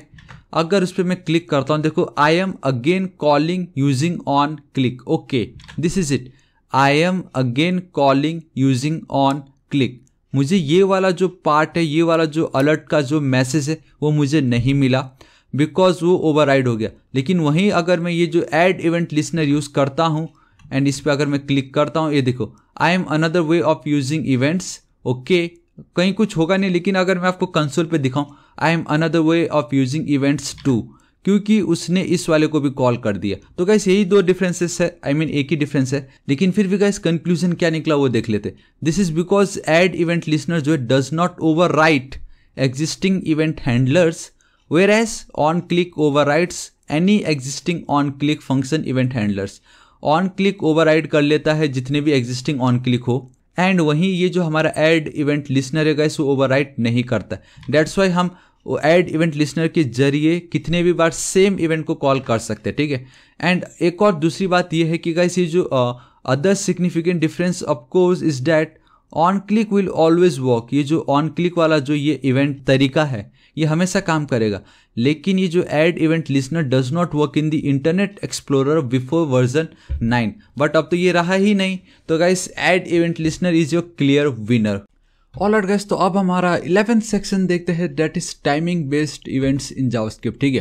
तो सबसे पहले अब हमें ये देखना what is timing based events, because हमने इवेंट्स समझ लिए, हमने इवेंट्स देख भी लिया, तो ये टाइमिंग बेस्ड इवेंट्स मतलब क्या होता है देखिएगा इस, एंड इस टाइमिंग बेस्ड इवेंट्स के अंदर हमारे कितने सेक्शंस होंगे वो देख लेते हैं। We have a set time out, set interval, clear time out and then clear interval, ठीक है। बेसिकली ये चारों के चारों मेथड्स है जो एक दूसरे के साथ जुड़े हुए हैं, एंड ये कैसे काम करता है वो अब हम देखते हैं। तो आप देख सकते हो गाइस मैं अपने VS कोड एडिटर पे आ चुका हूं, एंड मैंने ऑलरेडी यहाँ पे डेफिनेशन हमेशा की तरह, आई मीन इस वीडियो के थ्रू आउट मैंने हर बार डेफिनेशन को ऐड करके रखा है, ताकि आप लोगों को कहीं कुछ अगर रीड करने का मन करे तो गाइस आपको कहीं जाना नहीं पड़ेगा, आप डायरेक्टली यहाँ पे उसको रीड कर सकते हो वीडियो को पॉज करके। सबसे पहले the window object allows execution of a code at a specified time intervals. तो हमारा ये जो विंडो ऑब्जेक्ट जो हमने डोम में समझा था, अब ये हमें अलाउ करता है कि हम एक स्पेसिफाइड टाइम इंटरवल में कोई भी इवेंट को फायर कर सकते हैं, and this time intervals are called timing events. तो अगर आपको किसी समय बाद या 5 मिनट, 1 घंटे बाद, 2 दिन बाद अगर आपको कुछ इवेंट फायर करना हो जहाँ पे आपने टाइम सेट किया हो, तो जहाँ पे भी टाइमिंग की बात आती है गाइस वो आपका कहलाता है टाइमिंग बेस्ड इवेंट, एंड वो आपका यही 4 है जो भी है, ठीक है। सो देखिए द 2 की मेथड्स, 4 में से 2 सबसे ज़्यादा इंपॉर्टेंट है आपका, that is set time out and then set interval. तो इनका डिफरेंस है कि ये जो सेट टाइम आउट है it execute a function after waiting for a specified number of millisecond. Suppose अगर आपने कुछ तो भी लकी ड्रॉ का कुछ आपने सपोज चैलेंज रखा है या आपने गिव अवे रखा, आपने बोला कि मैं ठीक अब 2 घंटे में गिव अवे करने जा रहा हूँ, एंड जो भी रिजल्ट होगा उसका नाम मैं शो करा दूंगा मेरे वेबसाइट पे। तो गाइस आपने टाइमिंग सेट किया होगा वहाँ पे ऑब्वियसली काउंटडाउन कि 2 घंटे बाद नाम आ जाना चाहिए। तो वहां पे क्या करोगे आप, set time out method use करोगे कि ठीक आफ्टर 2 घंटे के बाद मैं ये जो इवेंट है फायर करना चाहता हूं, जहां पे कोई भी रैंडम कोई एक यूजर को सिलेक्ट करके गिव अवे वो जीत जाएगा। ठीक है, now we have a set interval. तो ये सेट टाइम आउट तो आपको पता चल गया, ये सिर्फ एक ही बार चलता है आफ्टर स्पेसिफाइड टाइम। लेकिन what is set interval? So guys set interval is like कि जब आप डिजिटल क्लॉक क्रिएट करोगे, आई मीन डिजिटल क्लॉक, ठीक है, या अगर आपको कुछ ऐसा नंबर है जो चलते रहना चाहिए, लाइक आपका काउंटडाउन 1 2 3 4, तो ये क्या काउंटडाउन है जो चलते जा रहा है। सो वहां पे गाइस आप सेट इंटरवल यूज करोगे, जो कि आफ्टर सम मिली सेकेंड्स वो फंक्शन को अगेन एंड अगेन वो कॉल करता ही रहेगा, जब तक आप उसको रोकोगे नहीं वो चलता ही जाएगा। तो बेसिकली आपका काउंटडाउन में ये काम आएगा। एंड कुछ मिनट या कुछ घंटे या कुछ दिन बाद अगर कुछ इवेंट फायर करना हो तो उस केस में हम ये जो सेट टाइम आउट है उसको यूज करेंगे, सिंपल। ठीक है, सो देखिए हमारे पास 4 मेथड है, that is set time out, clear time out, set interval and then clear interval. And ये क्या होता है, देखिए मैंने ऑलरेडी इनको बहुत औसम तरीके से बताने के लिए मैंने यहाँ पे रखा है, that is timing events. Alright, इसको मैं हटाता हूँ। सबसे पहले we need to see what is set time out. So guys आप देख सकते हो कि सिंपल मेरा .html का फाइल है जिसमें CSS हमें देखना भी नहीं है। अगेन CSS के ऊपर मैंने ऑलरेडी बहुत सारे ऑसम वीडियोस अपलोड कर चुका हूँ, आप जरूर चेकआउट कर सकते हो उनको। ठीक है, हमें मेन ये देखना है कि सेट टाइम आउट का हम यूज कैसे करेंगे। ठीक है, देखो मैंने एक सिंपल सा क्या रखा हुआ है यहाँ पे कि want to know my name, एक पैराग्राफ टैग है जिसमें मैंने बोला क्या आपको मुझे क्या आपको मेरा नाम जानना है। ठीक है, एंड उसी के नीचे मैंने एक और पैराग्राफ टैग रखा, लेकिन उस पर मैंने कुछ वैल्यू दी नहीं है, वो बेसिकली एम्प्टी है, खाली है। ठीक है, एंड देन एक ब्रेक टैग यूज किया ताकि एक न्यू लाइन मुझे मिले। एंड देन मैंने एक बटन ऐड कर दिया जहां पे यूजर अगर करेगा क्लिक तो आफ्टर सम टाइम, कुछ समय के बाद मैं इस पैराग्राफ पे अपना नाम दिखाना चाहूंगा। तो अब ये जो सिनेरियो ऑब्वियसली इसमें मुझे टाइमिंग का जो काम है वो बहुत ज़्यादा इंपॉर्टेंट है। एंड मैं इसमें जो मेरा सेट टाइम आउट है वो अब मैं यूज़ करने वाला हूँ। तो देखो इसे कैसे यूज़ होगा, लेकिन उससे पहले आपको एटलीस्ट मैं इतना तो दिखा दूँ ये दिख कैसा रहा है कि नहीं। मैं एंटर हिट करता हूँ, सो गाइस देखो कुछ ऐसा दिख रहा है, want to know my name. And अगर अब मैं क्लिक करूंगा तो मुझे यहाँ पे मेरा डेटा मिल जाना चाहिए। ठीक है, देखो कैसे होगा। मैं यहाँ पे चलता हूँ, सुपर डुपर इजी गाइस। सबसे पहले मुझे क्या करना पड़ेगा, I need to take the reference of 2 चीज़ों का, दैट इज ये बटन एंड देन ये शो माई नेम का। ठीक है, तो मैं यहाँ पे चलता हूँ इस तरीके से, const so my name will be document dot query selector use कर रहा हूँ। सिंपल ये क्या गाइस एक आईडी है, हैशटैग, एंड ऑब्वियसली मुझे इसको सिंगल कोट या डबल कोट के अंदर रखना पड़ेगा। परफेक्ट, एंड आई थिंक मैंने स्पेलिंग रॉन्ग लिखा है यहाँ पे। चलो ठीक है, अगेन मुझे यहाँ पे चलना पड़ेगा कॉन्स्ट। ठीक है, अब देखो बटन को भी मैंने ऑलरेडी एक आईडी दे रखी है, सो इसको भी मैं कर देता हूँ btn will be equal to document dot query selector. ठीक है, यहाँ पे मैं चलता हूँ परफेक्ट, यहाँ पे इस तरीके से hashtag, and here we have this button. And guys already हमने ये डोम में देखा है, जहाँ पे हमने समझा था what is get element bye ID versus query selector, ये बहुत ऑसम है। ठीक है, चलो मैंने इतना काम तो कर ही लिया। अब मुझे क्या करना है गाइस, मुझे इसमें इवेंट ऐड करना है। एंड हम यूज़ करने वाले ऐड इवेंट लिस्नर, कि जब भी कोई इस बटन पे करेगा क्लिक तो मुझे वो जो क्लिक वाली जो इवेंट है उसको फायर करनी है। ठीक है, बटन पे जब भी करेगा कोई क्लिक, लेकिन मुझे वो इवेंट जो उसको लिसन करवाना पड़ेगा। मैं यहाँ पे चलता हूँ, हमारा फर्स्ट पैरामीटर, एंड अब मैं फैट एरो फंक्शन यूज़ करने वाला हूँ, बेसिकली एनोनिमस का आप दूसरा वर्जन कह लीजिए, ये फैट एरो फंक्शन, सिंपल। ठीक है, एंड आप बहुत क्लियरली देख सकते हो गाइस ये जो पार्ट है ये मतलब कलर चेंज हो गया, क्योंकि आपको उसको सेमीकोलन देके एंड करना पड़ेगा, सिंपल। ठीक है, एंड मैं चाहूँ तो डायरेक्टली गाइस यहाँ पे फंक्शन को आपको मालूम है मैं डिफाइन कर सकता था, लेकिन मैं सिंपल क्या करने वाला गाइस, फंक्शन का रेफरेंस यहाँ पे पास करूंगा ताकि उसको कॉल हो जाए जब भी कोई इस पर करेगा क्लिक। एंड अगर आप फैट एरो फंक्शन यूज करो तो you need to first define and then आपको उसको कॉल करना है। मैंने आपको बताया था जब भी मैं फैट एरो की बात करूंगा ये मैं बोलने ही वाला हूँ आपको, क्योंकि फिर भी लोग बहुत सारी गलती कर देते हैं। ठीक है, एक second, const equal to guys यहाँ पे देखो फैट एरो फंक्शन मैंने डिफाइन की, सिंपल। ऑलराइट, देखिए यहाँ पे मैं क्या करता हूँ, ये जो सो माई नेम जो भी है, ठीक है, इसको मैंने कॉपी की। एक सेकेंड, अभी ये लिखने से पहले मुझे सेट टाइम आउट। अब देखो गाइस इसका सिंटैक्स क्या है, इसका सिंटैक्स बहुत ज़्यादा सिंपल है। ठीक है, सबसे पहले तो आपको ये बताना है कि आपको किस फंक्शन को कॉल करना है, आपको बेसिकली फंक्शन पास करना है। एंड देन आपको जो दूसरा आर्गुमेंट होगा वो होगा गाइस आपको कितने समय के बाद, एंड लास्ट में वी हैव एक आर्गुमेंट हो जो किसी काम का नहीं फिलहाल। ठीक है, लेकिन ये दो बहुत ज़्यादा इंपॉर्टेंट है। सो आपको 2 आर्गुमेंट पास करने, पहला कि आपको किस फंक्शन को कॉल करना है, एंड अगर आपको फंक्शन कॉल नहीं करना तो आप इनडायरेक्टली डायरेक्टली यहाँ पे ही फंक्शन को डिफाइन कर सकते हो इस तरीके से, अगेन मैं फैट एरो फंक्शन यूज कर रहा हूँ यहाँ पे। तो देखिए गाइस, अब मुझे ये देखना है कि कितने मिली सेकेंड्स के बाद मुझे उस फंक्शन को कॉल करना है। तो मैं सिंपली लिख देता हूँ 1000 मिली सेकेंड, बेसिकली वहाँ पे नहीं, मुझे यहाँ पे लिखना है, ठीक है। मेरा सेकंड आर्गूमेंट वो है। फर्स्ट आर्गूमेंट में तो मैंने क्या किया, फंक्शन मैंने डिफाइन किया हुआ है using a fat arrow function. And मैं बस क्या चाहूँगा, यहाँ पे ये जो मेरा एक्चुअल वाला ये जो पैराग्राफ है इसको मैंने कॉपी की, बेसिकली उसका रेफरेंस मैंने ले लिया है डॉट इनर एचटीएमएल, उसके अंदर मैं अपना नाम पास करना चाहूँगा। एंड बहुत इजीली मैं कर सकता हूँ Vinod Thapa, control S save, this is it. इतना ज़्यादा सिंपल था। अब ध्यान से देखना, दी मोमेंट मैं इस पर क्लिक करूँगा after 1 second and boom guys, see मुझे मेरा डेटा नहीं आया एंड क्यों नहीं आया वो देख लेते हैं। And that is so my name has already been declared, all right, so my name, all right guys, awesome, ठीक है। ये जो सो माई नेम है इसको मैं लग दूंगा यहाँ पे माई नेम, ठीक है। यहाँ पे मैं चलता हूँ माई नेम, क्योंकि गाइस दोनों सेम हो चुका था एंड दोनों ऑलरेडी डिक्लेयर हो चुके थे। एंड नाउ गाइस ये जो माई नेम है ये वो होगा जो मैं पैराग्राफ के थ्रू उसका रेफरेंस पा रहा हूँ, ताकि वहाँ पे मैं अपना नाम पुट कर सकूँ या ऐड कर सकूँ आफ्टर 1 सेकेंड। अब मैं अगर रिफ्रेश करता हूँ, ध्यान से देखो 3, 2, 1 एंड बूम गाइस, इससे मुझे विनोद थापा मिल गया। लेकिन गाइस अभी भी इसमें एक थोड़ा सा कंफ्यूजन है, थोड़ा सा प्रॉब्लम हो सकता है यूजर के लिए, अगर हम यूजर इंटरफेस की बात करते हैं या यूजर एक्सपीरियंस की बात करते हैं, जहाँ पे क्या हो रहा है कि 1 सेकंड के लिए भी यूजर को थोड़ा सोचने में पड़ रहा है कि यार क्या हो गया, ये बटन क्लिक करने के 1 सेकंड के लिए भी सोचने में हमें मजबूर होना पड़ रहा था, ठीक है। तो मैं क्या करूँगा, दी मोमेंट मैं फंक्शन को कॉल कर रहा हूँ, जैसे ही मैं क्लिक करता हूँ तब मैं क्या कर दूंगा, जहाँ पे मुझे अपना नाम दिखाना था वहाँ पे मैं लिख दूंगा गाइस इस तरीके से लोडिंग करके, ठीक है। इस तरीके से आप कुछ भी लिख सकते हो, जिससे एटलीस्ट ये तो रहेगा कि जब तक मेरा नाम मुझे नहीं मिल जाता मैं डेटा को लोड कर रहा हूँ वहाँ पे, सिंपल। नॉट 6, मैंने 6 किस लिए लिख दिया पता नहीं, लेकिन मैं यहाँ चलता हूँ एंड गैस करो बोल रहा हूँ, ठीक है। इस तरीके से मैंने लोडिंग लिख दी। अब देखो बहुत ऑसम होगा, दी मोमेंट मैं क्लिक करूँगा 1 सेकंड के लिए मुझे लोडिंग दिखाई देगा एंड बूम, नाउ ये है ना ऑसम लोडिंग एंड देन मेरा नाम। तो गाइस ये है आपका सेट टाइम आउट, जो after a few seconds, milliseconds, आप कह लीजिए आवर्स, डे, पता नहीं साल, आप ये कॉल कर सकते हो, सिंपल, ठीक है।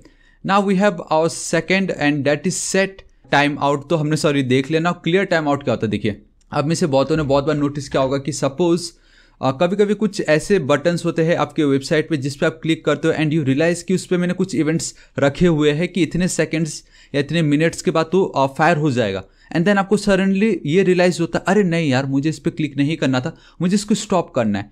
So there has to be some way, तो कुछ तरीका होना जरूरी है जिससे उस इवेंट को अगर मैं क्लिक करने पे अगर वो फायर हो रहा है तो मैं अगेन एक और बटन पे क्लिक करूं तो उसको मैं स्टॉप कर सकूं। तो गाइस वो जो फंक्शनैलिटी है वो हमें ऑलरेडी जावास्क्रिप्ट में प्रोवाइड कर रखा है and that is your clear time out. जैसे सेट टाइम आउट से आप क्या कर रहे हो, आप टाइम को सेट कर रहे हो, उसी तरीके से अगर आपको उसको स्टॉप करना है then we can use a clear time out. And इसका बस एक चीज़ आपको ध्यान रखना है कि आपको जब भी आप ये जो सेट टाइम आउट है आपको हमेशा उसका रेफरेंस पहले प्राप्त करना पड़ेगा, ठीक है। एंड देन उस रेफरेंस को आपको यहाँ पे क्लियर टाइम आउट की जो पैरेंथेसिस है उसके अंदर उसको पुट करना पड़ेगा। एंड देन जब आप किसी भी बटन को क्लिक करोगे तो बेसिकली यहाँ पे देखो मैं आपको दिखा देता हूँ ये कैसा दिख रहा है। इसको मैं कॉपी कर लेता हूँ, कॉपी पाथ। अब ये तो हमने देख लिया, देखो कुछ इस तरीके से, ठीक है। एंड आप बहुत क्लियरली देख सकते हो, you must click stop before 2 seconds are up. तो 1, 2 एंड बूम, सी हेलो मुझे इस तरीके से दिखाई दे रहा है। अब मैं अगर ये चाहूँ नहीं यार मुझे ये गलती से क्लिक हो गया, मुझे इसको क्लिक नहीं करना था, मुझे वो अलर्ट नहीं दिखाना है, तो ऑब्वियसली हमारे पास ये स्टॉप वाला बटन है, ठीक है। तो वो स्टॉप को काम कराने के लिए ये देखो ऑन क्लिक बटन पे दी मोमेंट में क्लिक करता हूँ, सेट टाइम आउट में माई फंक्शन, ये जो फंक्शन है उसको मैं क्या कर रहा हूँ, कॉल कर रहा हूँ जहाँ पे अलर्ट हेलो आफ्टर 2 सेकेंड्स। लेकिन अब मैंने क्या किया, उसका एक रेफरेंस मैंने क्रिएट किया एंड वो रेफरेंस मैंने क्लियर टाइम आउट में पास कर दिया, ताकि दी मोमेंट में जो सेकंड वाला जो स्टॉप वाला जो बटन है, ये वाली जो बटन, इस पर क्लिक करूँ तो मैंने इस क्लियर टाइम आउट के अंदर वो रेफरेंस पास कर दी एंड वो मतलब कैंसिल हो जाएगा, वो फिर चलेगा ही नहीं, एग्जीक्यूट नहीं होगा। वो रिफ्रेश कर देता हूँ, देखो अभी इस तरीके से मैं चलता हूँ ट्राई पे एंड स्टॉप, सी 1, 2, 3, 4 नहीं, स्टॉप हो गया वो। तो ये होता है गाइस आपका क्लियर टाइम आउट, ठीक है। अभी मैं क्या करता हूँ, इसको हटा देता हूँ। अब मैं यहाँ पे चलता हूँ, we have a set interval, ये भी बहुत ही ज़्यादा इंपॉर्टेंट है। एंड इसका क्या काम है, देखो can you stop me when I reach at 5। Suppose आप एक काउंटडाउन चला रहे हो, 1, 2, 3, 4, 5, 6 चलते जा रहा है। आपने एक गेम रखा कि दी मोमेंट वो 5 दिखता है आपको उसको स्टॉप कर देना है, कुछ आपको ये गेम बनाना है, ठीक है। तो वो हम कैसे कर सकते हैं, with the help of set interval. देखिए मेरे पास ऑलरेडी ये डेटा है, इसको मैं कॉपी कर लेता हूँ जो हमने थोड़ी देर पहले सेट टाइम आउट में देखा था एंड मैं यहाँ पे पेस्ट कर दूंगा, ठीक है। तो एक्चुअल में दोनों में ज़्यादा डिफरेंसेस है नहीं, क्योंकि मैंने ऑलरेडी मेरा ये जो पैराग्राफ टैग है उसका मैंने डेटा पा लिया इस तरीके से, ठीक है, सिंपल पी। एंड ये मेरा बटन का बटन है। चलो ठीक है, मुझे क्या करना है ना, ये जो पार्ट है पैराग्राफ, इसको मुझे गाइस अब अपडेट कर देना है। ठीक है, तो ये जो P है मैं यहाँ पे लिख देता हूँ गाइस, जहाँ पे भी मैंने ये माई नेम लिखा हुआ है, control D control D control D control D, simple. यहाँ पे मैं लिख देता हूँ सिंपली स्टॉप नम करके। ठीक है, इस तरीके से मैंने लिख दिया, क्योंकि मुझे अब नंबर को स्टॉप करना है वहाँ पे। एंड सो स्टॉप नंबर क्या चीज़, चलो जो भी है गाइस, इसको आपको बिल्कुल टेंशन नहीं लेना। जो मैंने फंक्शन का नाम एक काम करता हूँ, चेंज कर देता हूँ एंड सो माई नंबर लिख देता हूँ। सो अभी तक हम जो कुछ भी है ये सेट टाइम आउट है, लेकिन अब सेट इंटरवल कैसे काम करेगा वो देखिए ध्यान से। Instead of set time out एक काम करते हो, इसको भी मैं कंप्लीटली हटा देता हूँ ताकि फ्रेश लिखे हम, है कि नहीं, ताकि आपको भी कोई डाउट ना हो। So we have a set interval, obviously इसमें भी सेम वही चीज़ है जो हम सेट टाइम आउट में पास कर रहे थे। दैट इज आपको अपना जो फंक्शन उसको डिफाइन करना है, तो डायरेक्टली आप कॉल कर सकते हो आफ्टर अ फ्यू सेकेंड्स, या जितने भी आप टाइम ले लीजिए। सपोज मैं 1000 लिख लेता हूँ यहाँ पे। ठीक है, अभी मुझे क्या करना है गाइस, मुझे यहाँ पे इंक्रीमेंट करते रहना है अपने एक नंबर को, तो वो नंबर मुझे चाहिए। सो मैं यहाँ पे चल देता हूँ इस तरीके से, let num will be equal to 0। ठीक है, फिलहाल उसको मैं इनिशियलाइज कर रहा हूँ विद 0 वैल्यू। सिंपल मैं एज इट इज लिख देता हूँ। अब ध्यान से देखना, मुझे यहाँ पे ही अपना सब कुछ करना है इस पैराग्राफ वाले टैग के अंदर ही। ठीक है, उसको मैंने नाम दे रखा है स्टॉप नंबर करके। तो फिलहाल तो लोडिंग है, चलो अच्छी बात है, लेकिन यहाँ पे stop num dot inner HTML पे मैं चलता हूँ, will be equal to guys, देखो मैं क्या होगा, यहाँ पे मैं चलता हूँ सिंपली इस तरीके से। मेरा ये जो डॉलर नम है उसको मैं कॉपी करता हूँ। ठीक है, curly braces, sorry dollar and then curly braces के अंदर उसको मैं पुट कर देता हूँ। This is it. अब मुझे इसको इंक्रीमेंट कराते रहना, तो नम प्लस प्लस हमने already increment and decrement operator देख लिया था। नाउ आपका अगेन प्रैक्टिस हो जाएगी। अब एक एक सेकंड के बाद ये जो नम है गाइस, उसकी वैल्यू इंक्रीमेंट होगी, यहाँ पे स्टोर हो जाएगा 1, वो मुझे 1 मिलेगा, फिर इंक्रीमेंट होगा, फिर यहाँ पे क्या हो जाएगा, अब उसकी वैल्यू 2, तो ये गाइस चलता ही रहेगा एक एक सेकंड बाद, ये रुकने वाला नहीं है। ठीक है, तो मैं कर लेता हूँ कॉपी पेस्ट, ध्यान से देखना। द मोमेंट मैं क्लिक करूंगा लोडिंग, अब देखो 1 2, ये है ना ऑसम गाइस, कितना ऑसम है यार, ये आपने काउंटडाउन बना लिया कितनी इजीली। ठीक है, अब प्रॉब्लम बस यही है ना, मैं स्टॉप कैसे करूंगा, इसको रोकूं कैसे, देखो वापस वो वहीं से स्टार्ट होने वाला है। मैं चाह के भी अब इसको स्टॉप नहीं कर सकता। जी हाँ गाइस, मैं अब चाह के भी इसको स्टॉप नहीं कर सकता। सो टू स्टॉप आप जब भी इस तरीके से करते हो, देखो सेट टाइम आउट के लिए हमने देख लिया ना, क्लियर ये सॉरी, अब ये जो सेट इंटरवल है उसके लिए भी अपना खुद का एक दिया है इन्होंने, and that is your clear interval. ठीक है, एंड दिस टाइम गाइस मैंने ऑलरेडी यहाँ पे कोड लिख चुका है, ज़्यादा कुछ डिफरेंसेस नहीं है, सब कुछ सेम है। खाली डिफरेंस अब ये होगा कि मैंने एक और बटन ऐड कर दिया, यहाँ पे आप देख सकते हो स्टॉप के लिए। ठीक है, उसको भी मैंने एक रेफरेंस दी, एक ID दिया, उसका मैंने एक रेफरेंस लिया। ठीक है, नाउ मैंने आपको बताया जैसे ही सेट टाइम आउट में आपको एक रेफरेंस लगता है, उसी तरीके से देखो मैंने क्या किया, एक न्यू वेरिएबल क्रिएट की, लेट टाइम रेफरेंस। वो जो टाइम रेफरेंस इक्वल टू मैंने ये वाली वैल्यू पुट कर दी। सिंपल देखो, थोड़ी देर पहले ये एज इट इज था, अब मैं क्या करूँ, सिंपली लेट, मैंने यहाँ पे इस तरीके से टाइम रेफ लिखा। ठीक है, टाइम रेफ, एंड इसको मैंने एज इट इज रख के ये जो टाइम रेफ है उसको मैंने इसके इक्वल टू कर दिया। क्योंकि गाइस जो भी ये टाइमिंग बेस्ड इवेंट के अंदर जब भी आपको स्टॉप करना, चाहे वो सेट टाइम आउट हो या ये क्लियर इंटरवल हो, आपको हमेशा इनका रेफरेंस पास करना है, डायरेक्टली ये आप पास नहीं कर सकते। एंड ये तो आप बिल्कुल भी मत सोचना कि अब ये सो माई नम को ही स्टॉप कर दूंगा, ऐसा नहीं होता है, आपको उसका रेफरेंस पास करना है खाली। ठीक है, तो वही मैंने यहाँ पे किया हुआ है, एक न्यू वेरिएबल क्रिएट किया, उसको मैंने इक्वल टू ये कर दिया। अब इसके जरिए मैं इसको बहुत इजीली गेट कर सकता हूँ, राइट। तो अब नेक्स्ट टाइम जब भी कोई स्टॉप वाले बटन पे क्लिक करेगा, तो स्टॉप इंटरवल के थ्रू मैं एक इवेंट फायर कर रहा हूँ, दैट इज क्लिक। जैसे ही कोई क्लिक करेगा तो मैं ये क्लियर इंटरवल जो मेथड है उसको कॉल कर रहा हूँ, एंड उसमें मैं ये रेफरेंस पास कर दे रहा हूँ, एंड दिस इज इट, हो गया मेरा काम सिंपल। ठीक है, सो कॉपी पाथ करता हूँ, यहाँ पे चलता हूँ, देखो वो चलते ही जा रहा था। दी मोमेंट में क्लिक करूंगा, सो एक मतलब ये चलता ही जाएगा, एक एक सेकंड में ये चलता जा रहा है। दी मोमेंट 5 आता है मैं इसको स्टॉप कर दूंगा। सी अब 6 7 8 नहीं हो रहा है, ये 5 में स्टॉप हो गया, तो ये है ना ऑसम। अगेन 6 से स्टार्ट हो जाएगा वो। ठीक है, तो लेकिन जो भी हो एटलीस्ट अब हम इसको स्टॉप कर सकते हैं, एंड वो हम कर सकते हैं with the help of reference and by using a method called clear interval. तो गाइस ये 4 था, एंड यहाँ पे आपको सेमीकोलन देना पड़ेगा। ठीक है, एल्स आप कलर देख के पता चल जाते हो। सो गाइस हमारा ये जो पार्ट था दैट इज ये हमारा कंप्लीट हो चुका। Alright guys, now we have a interview questions and that is the difference between set time out and set interval. Alright guys, ये हमने ऑलरेडी समझ लिया previously. That is set time out क्या करता है, आफ्टर अ फ्यू मिनट या second या day, बस एक बार उसको कॉल कर देता है एंड हमारा काम खत्म। लेकिन सेट इंटरवल हम तब यूज करते हैं गाइस जब हमें कंटिन्यूसली एक सेम चीज को बार बार रिपीट करते रहना, तब हम सेट इंटरवल यूज करते हैं। ठीक है, ये हमने ऑलरेडी एग्जांपल के साथ अभी देख लिया था। एंड आप देख सकते हो हमारा 8वां इंटरव्यू क्वेश्चन है, लेकिन आप समझ लो कि गाइस हमने कम से कम 30 से ज्यादा इंटरव्यू क्वेश्चंस को भी एज ए नॉर्मल तरीके से समझ लिया होगा। ठीक है, तो कहने को तो ये 8वां, लेकिन बहुत हम देख चुके हैं। ठीक है, ऑलराइट, अब क्या है देखते हैं। ऑलराइट गाइस, नाउ अगेन हमारा एक और सेक्शन आ चुका है and that is object oriented programming in JavaScript. Basically ये आपका ऑब्जेक्ट्स, जो हमारा मेन जो फोकस रहेगा वो रहेगा ऑब्जेक्ट्स पे rather than class, because react खुद अब फंक्शनल कंपोनेंट अपने आप को बोलने लगा है। क्लास वाले कंपोनेंट को अब धीरे धीरे वो रिमूव कर रहा है। कोई गारंटी नहीं उसकी, लेकिन मोस्टली गाइस सब hooks, Redux and functional component पे जा रहे, तो इट विल बी बेटर अगर आप ऑब्जेक्ट पे ज्यादा फोकस करो एंड फंक्शनल प्रोग्रामिंग पे रेदर देन ऑब्जेक्ट ओरिएंटेड फिलहाल के लिए। ठीक है, तो देखिए मैं यहाँ पे चलता हूँ एंड हम ये देख लेते हैं कि अब हमारा ये जो ऑब्जेक्ट ओरिएंटेड प्रोग्रामिंग है बेसिकली उप्स इन जावास्क्रिप्ट, हम क्या क्या देखने वाले हैं।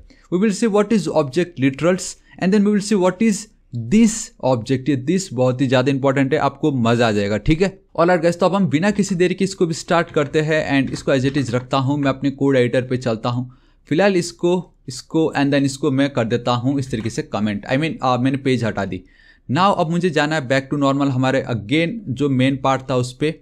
ठीक है, मैं बहुत नीचे आ गया I think. Alright guys, see now we have our object oriented JavaScript. So क्या होता है ये उप्स, ऑब्जेक्ट ओरिएंटेड का क्या मतलब होता है वो हम देख लेते हैं। ठीक है, देखिए एंड सबसे पहले तो हमें ये देखना व्हाट इज ऑब्जेक्ट लिटरल्स। ये बहुत ही ज्यादा इंपॉर्टेंट है, आपको समझना पड़ेगा। And believe me guys, once अगर आप ऑब्जेक्ट समझ जाते हो तो आपको बहुत मजा आ जाएगा, लाइफ बहुत सिंपल हो जाएगी। ठीक है, देखो object literal is simply a key value pair data structure. Simple, object literal क्या है, ये बस एक की वैल्यू पेयर डेटा स्ट्रक्चर है, बात खत्म, उधर ही बात खत्म। Now storing variables and functions together in one container, we can refer this as and object. इसका मतलब ये होगा गाइस, अगर आप स्कूल जाते हो, ऑब्वियसली हम बचपन में स्कूल जाते हैं। ठीक है, तो हमारा जो बैग है उसमें हम कॉपी, नोटबुक्स या हमारा text books, box, tiffin box, हमारा वाटर बोतल, वो सब कुछ हम अपने बैग के अंदर लेके जाते हैं ना। वरना अगर गाइस आपको एक एक चीज एक एक हाथ में उठा के लेके जाना पड़ा, मतलब एक हाथ में एक कॉपी, दूसरे हाथ में दूसरी कॉपी, पेन अलग जेब में, बॉक्स जेब में,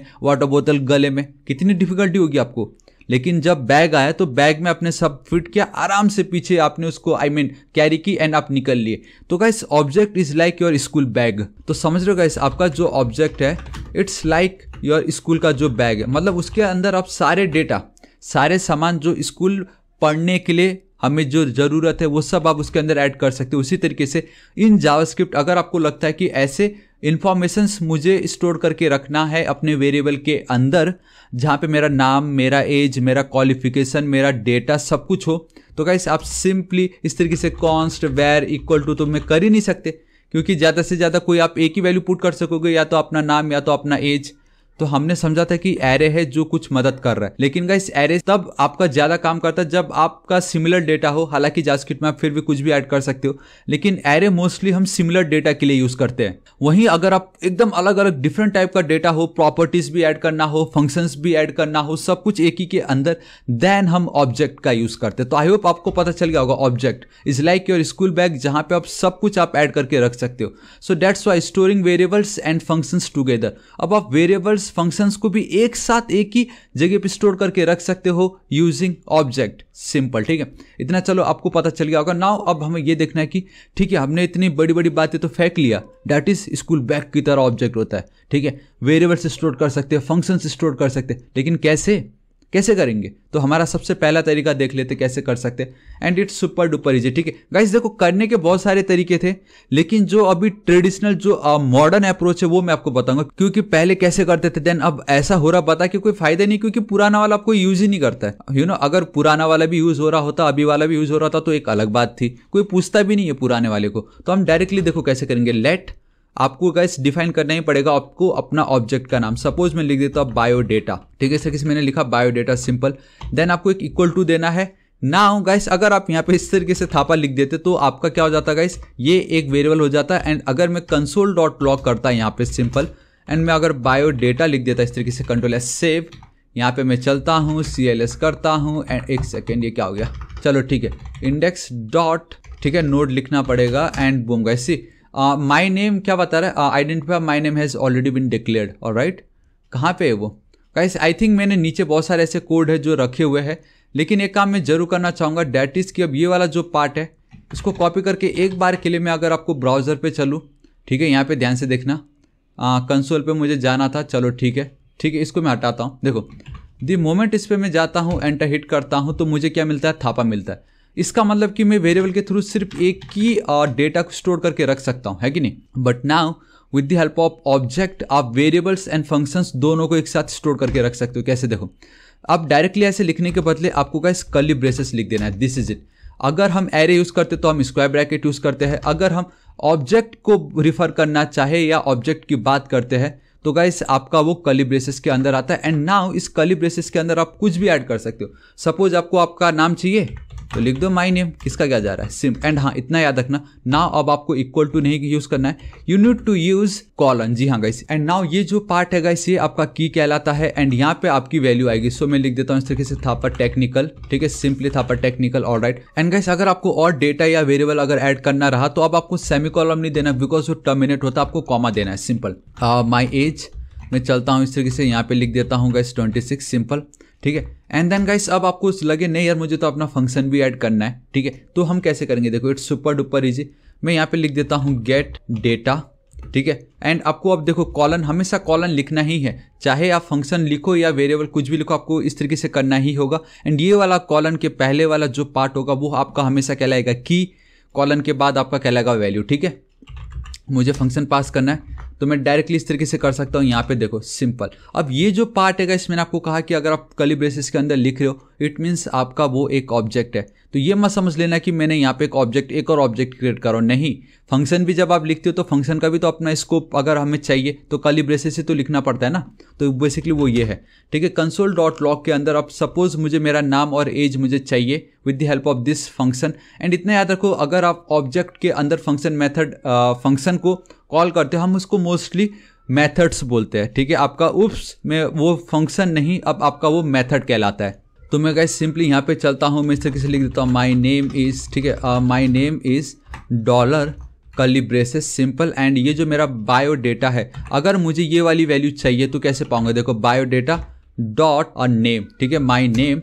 एंड मैं यहाँ पे चलता हूँ and my as is dollar curly braces में अगर अगेन चलता हूँ यहाँ पे बायोडेटा डॉट एंड एक सेकेंड डी कैपिटल होगा, ठीक है। सो डी बायोडेटा डॉट एंड मुझे मिल जाएगा, देखो यहाँ पे माई एज होगा कहीं ना कहीं, ये देखो माई एज, सिंपल।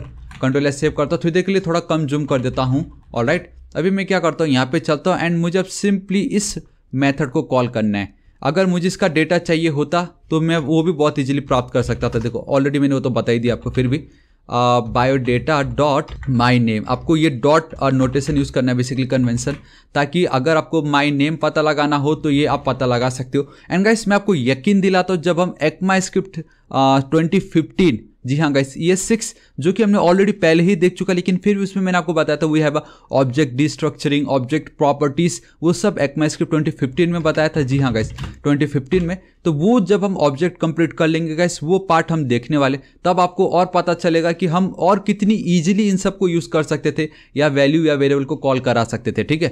लेकिन जब वो ECMAScript आएगा तब हम समझेंगे, लेकिन अभी फिलहाल अभी आपको इतना ही समझना है कि अगर आपको इसको कॉल करना है ऑब्जेक्ट के अंदर कोई भी वेरिएबल को, तब आपको ऑब्जेक्ट का नाम डॉट एंड देन उसकी जो भी आपकी की है उसको आप पास करना रहता था, ठीक है। अगर इसको मैं कर लेता हूँ कॉपी, यहाँ पे मैं चलता हूँ, इंस्पेक्ट करता हूँ, ठीक है। ध्यान से देखना, मैं कंसोल पे इसको क्लियर कर देता हूँ, एंटर हिट करता हूँ गाइस, आप देखो मुझे थापा टेक्निकल मिल रहा है, बिकॉज जो माई नेम है वो मेरा थापा टेक्निकल है, सिंपल, ठीक है। सो कंट्रोल एस सेव करता हूँ। अब सपोज मुझे इस फंक्शन को कॉल करना है, इस मेथड को अगर मुझे कॉल करना है तो मैं क्या करूँगा, सिंपली गेट डेटा एंड मुझे यहाँ पे वो पैरेंथेसिस को पास करना पड़ेगा, बिकॉज वो एक फंक्शन की तरह आप वर्क कर रहा है, ठीक है। द मोमेंट अगर मैं ये करता हूँ एंड कंट्रोल एस सेव करता हूँ, अब आप गाइस यहाँ पे ध्यान से देखना and boom guys, see my name is Thapa technical and my age is 26। And यहाँ पे आप मुझे कंसोल डॉट लॉग लिखने की कोई जरूरत नहीं है, बिकॉज मैं ऑलरेडी यहीं पर ही कंसोल डॉट लॉग करवा रहा हूँ, तो ये जो एक अनडिफाइंड मुझे मिल रहा था वो नहीं मिलेगा। See my name is Thapa technical and my age is 26। तो ये है ना ऑसम गाइस, कितनी इजीली हमने पहला तरीका देख लिया कि इस तरीके से भी हम ये काम कर सकते थे। अब इसको मैं कर लेता हूँ कॉपी, यहाँ पे पेस्ट कर देता हूँ। अब हमारा दूसरा तरीका देखो, no need to write function as well as no need to write function after ECMAScript 2015, ठीक है। ये जो पार्ट है गाइस एक्चुअल में मैं ये आपको बताना भूल गया था, जब हम ECMAScript 2015 का टॉपिक मैं आपको समझा रहा था, दैट्स वाई मैं अभी आपको बता रहा हूँ। एंड ये वीडियो एक्चुअल में मैंने बाद में वापस रिकॉर्ड करना पड़ा मुझे, रीजन मैंने आपको बता दिया था किस लिए, ठीक है। इसलिए मैंने आपको पहले ही बता दिया था इस पार्ट पे कि ECMAScript 2015 में हम समझेंगे कि इसको हम और बेटर तरीके से कैसे कॉल कर सकते हैं, ऑब्जेक्ट डिस्ट्रक्चरिंग क्या होता है, ऑब्जेक्ट में ऐसे और कितनी प्रॉपर्टीज जो ऐड की गई, एंड ES 2019 में भी हम देखेंगे, ES 2018 में भी देखेंगे, तो आपको बहुत मजा आएगा। ये तो सिर्फ स्टार्टिंग पॉइंट है, ठीक है। मॉडर्न जावास्क्रिप्ट में आपको सब कुछ मिलने वाला है, वो भी हम इसी सीरीज में देखेंगे, आगे देखेंगे, आपको बिल्कुल टेंशन नहीं लेना है। लेकिन फिलहाल अभी आप समझ लीजिए कि हम जो ये इस तरीके से फंक्शन जो डिफाइन कर रहे थे इनसाइड एन ऑब्जेक्ट, अब आपको गाइस ये पार्ट लिखने की कोई नीड नहीं है। आई मीन ये जो कॉलन दिख रहा है एंड देन ये जो फंक्शन कीवर्ड है, इसको लिखने की नीड नहीं, आप डायरेक्टली इसको हटा दो। एंड आप अगर आप इस तरीके से भी लिखोगे, ठीक है, एंड मैं वापस यहाँ पे चलता हूँ, CLS करता हूँ and boom guys, see again मुझे मेरा जो डेटा है वो मुझे दिखाई दे रहा है। My name is Thapa technical and my age is 26। तो अब मुझे वो कॉलन एंड देन ये जो फंक्शन था उसकी भी लिखने की नीड नहीं है। मैं डायरेक्टली इस तरीके से अपना जो ऑब्जेक्ट है उसको क्रिएट कर सकता हूँ, उसके अंदर वेरिएबल्स एंड फंक्शंस दोनों को स्टोर कर सकता हूँ। एंड अगर हम इसको स्टोर कर पाते हैं, इट मीन्स वो आपका एक ऑब्जेक्ट लिटरल कहलाता है। And this is your object literals and this is your school bag, जहाँ पे आपने पेंसिल, टिफिन बॉक्स, ये आपका हो सकता है कॉम्पास, आपका मेन जो तो भी बॉक्स, ज्योमेट्री बॉक्स, जी हाँ गाइस, आपका ज्योमेट्री बॉक्स, ठीक है। ये होता है गाइस, जब आप स्कूल छोड़े हुए बहुत टाइम हो जाता है ना, तब रियलाइज होता है कि हम भूल रहे हैं। चलो कोई बात नहीं, ये मेरा काम हो गया। Now we have another one more option and that is ये वाला, what if we want object as a value inside. हाँ जी हाँ गाइस, चलो सही है, ये भी बहुत ऑसम है। इसको अगेन मैं कर लेता हूँ कॉपी, ठीक है। अब आपके माइंड में ऑब्वियसली आया होगा ना, क्योंकि आप में से बहुतों ने बहुत बार देखा होगा कि एक ऑब्जेक्ट के अंदर दूसरा ऑब्जेक्ट, ठीक है। जैसे हमने एरे में समझा था कि एक एरे के अंदर दूसरे एरे अगर आता है एंड अगर हम इसको फ्लैट करना हो तो हमने रिड्यूस मेथड देखा था। अगेन 2018 में भी एक बहुत ऑसम मेथड है, वो भी उस समय हम देखेंगे। लेकिन फिलहाल एक ऑब्जेक्ट के अंदर अगर आपको एक और ऑब्जेक्ट ऐड करना रहा तो आप कैसे करोगे, ठीक है। तो वो हम कैसे कर सकते हैं, देखिए गाइस, मैं सपोज ये थापा टेक्निकल को हटा के मुझे इसके अंदर अपना first name and then last name add करना है, समझ रहे हो। तो इसको मैं हटा दूंगा। एंड इतना आपको याद रखना, भले ही आप एक ऑब्जेक्ट के अंदर दूसरा ऑब्जेक्ट क्यों ऐड ना करो, फिर भी आपका हमेशा की एंड देन वैल्यू, की एंड देन वैल्यू, ये पेयर चलते रहना चाहिए। एंड इसलिए ही हमने स्टार्टिंग में पढ़ा था, that is object literal is simply a key value pair data structure. बात खत्म। ये वाला डेफिनेशन तो हमने समझ लिया, क्योंकि वेरिएबल फंक्शन हम देख ही रहे हैं एक साथ। एंड की वैल्यू पेयर डेटा स्ट्रक्चर का वो ऑब्जेक्ट लिटरल कहलाता है, ठीक है। देखिए कॉमा आपको देना ही पड़ेगा, राइट, क्योंकि आप मल्टीपल डेटा ऐड कर रहे हो उसके अंदर। अगेन अगर आपको ऑब्जेक्ट लिखना हो तो हमेशा की तरह आपको सिंपली कर्ली ब्रेसेस यूज कर देना है। एंड देन अगेन इसके अंदर आपका आ जाएगा की वैल्यू पेयर। तो मैं यहाँ पे लिख दूंगा गाइस माई रियल नेम, ठीक है, एंड दैट इज, मैं कुछ भी लिख सकता हूँ, ऐसा कुछ नहीं, विनोद, कॉमा, अब इसके अंदर एक और डेटा में लिख दे रहा हूँ। एंड चैनल का जो मेरा नाम होगा, चैनल नेम, इस तरीके से मैं चल के लिख देता हूँ चैनल नेम, ठीक है। एंड कैपिटल कर देता हूँ तो थोड़ा अच्छा लगेगा, पता भी रीड करने में ईजी होगा बेसिकली। एंड हाँ, आप इक्वल टू नहीं लिख सकते, जी हाँ गाइस, आप इक्वल टू नहीं लिख सकते, आपको हमेशा कॉलन ही लिखना पड़ेगा। कॉलन के पहले की, उसके बाद में आपका वो वैल्यू, की वैल्यू पेयर्स। एंड यहाँ पे मैं लिख देता हूँ इस तरीके से थापा टेक्निकल, चलो सिंपल, देखो इतना मेरा काम हो गया, ठीक है। एंड अब ध्यान से देखो मैंने क्या किया, एक ऑब्जेक्ट, उसके अंदर जो उसकी फर्स्ट वैल्यू थी, आई मीन फर्स्ट जो डेटा है वो आपका एक माई नेम करके है, लेकिन उसकी जो वैल्यू वो खुद एक ऑब्जेक्ट है, समझ रहे हो। अब अगर मुझे मेरा चैनल का नाम पता लगाना हो तो मैं कैसे फाइंड आउट करूंगा, क्योंकि अगर डायरेक्ट होता तो मैं biodata.myage करता, मुझे 26 मिल जाता। लेकिन अगर मुझे अब चैनल नेम चाहिए तो मैं कैसे करूंगा, देखो ये भी बहुत ज़्यादा सिंपल है, आपको बिल्कुल टेंशन नहीं लेना। देखो console.log फिलहाल के लिए, क्योंकि अब मुझे क्या करना है, biodata.myName आएगा यहाँ पे, देखो my name. The moment again मैं डॉट यूज करता हूँ, सी गाइस, ऑटोमेटिक मुझे सजेशन आ रहा है एंड मुझे चाहिए मेरा चैनल का नाम। बात खत्म।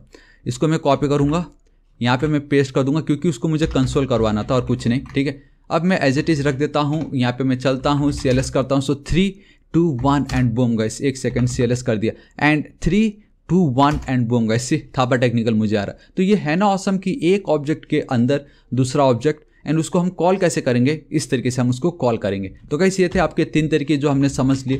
Now we need to understand what is this object, ये बहुत ही ज़्यादा इंपॉर्टेंट है, ठीक है। तो क्या होता है ये दिस ऑब्जेक्ट। अब देखो आप में से बहुतों ने इसको ऑलरेडी बहुत बार देखा, अगर आपने जावास्क्रिप्ट पे काम किया है तो, राइट।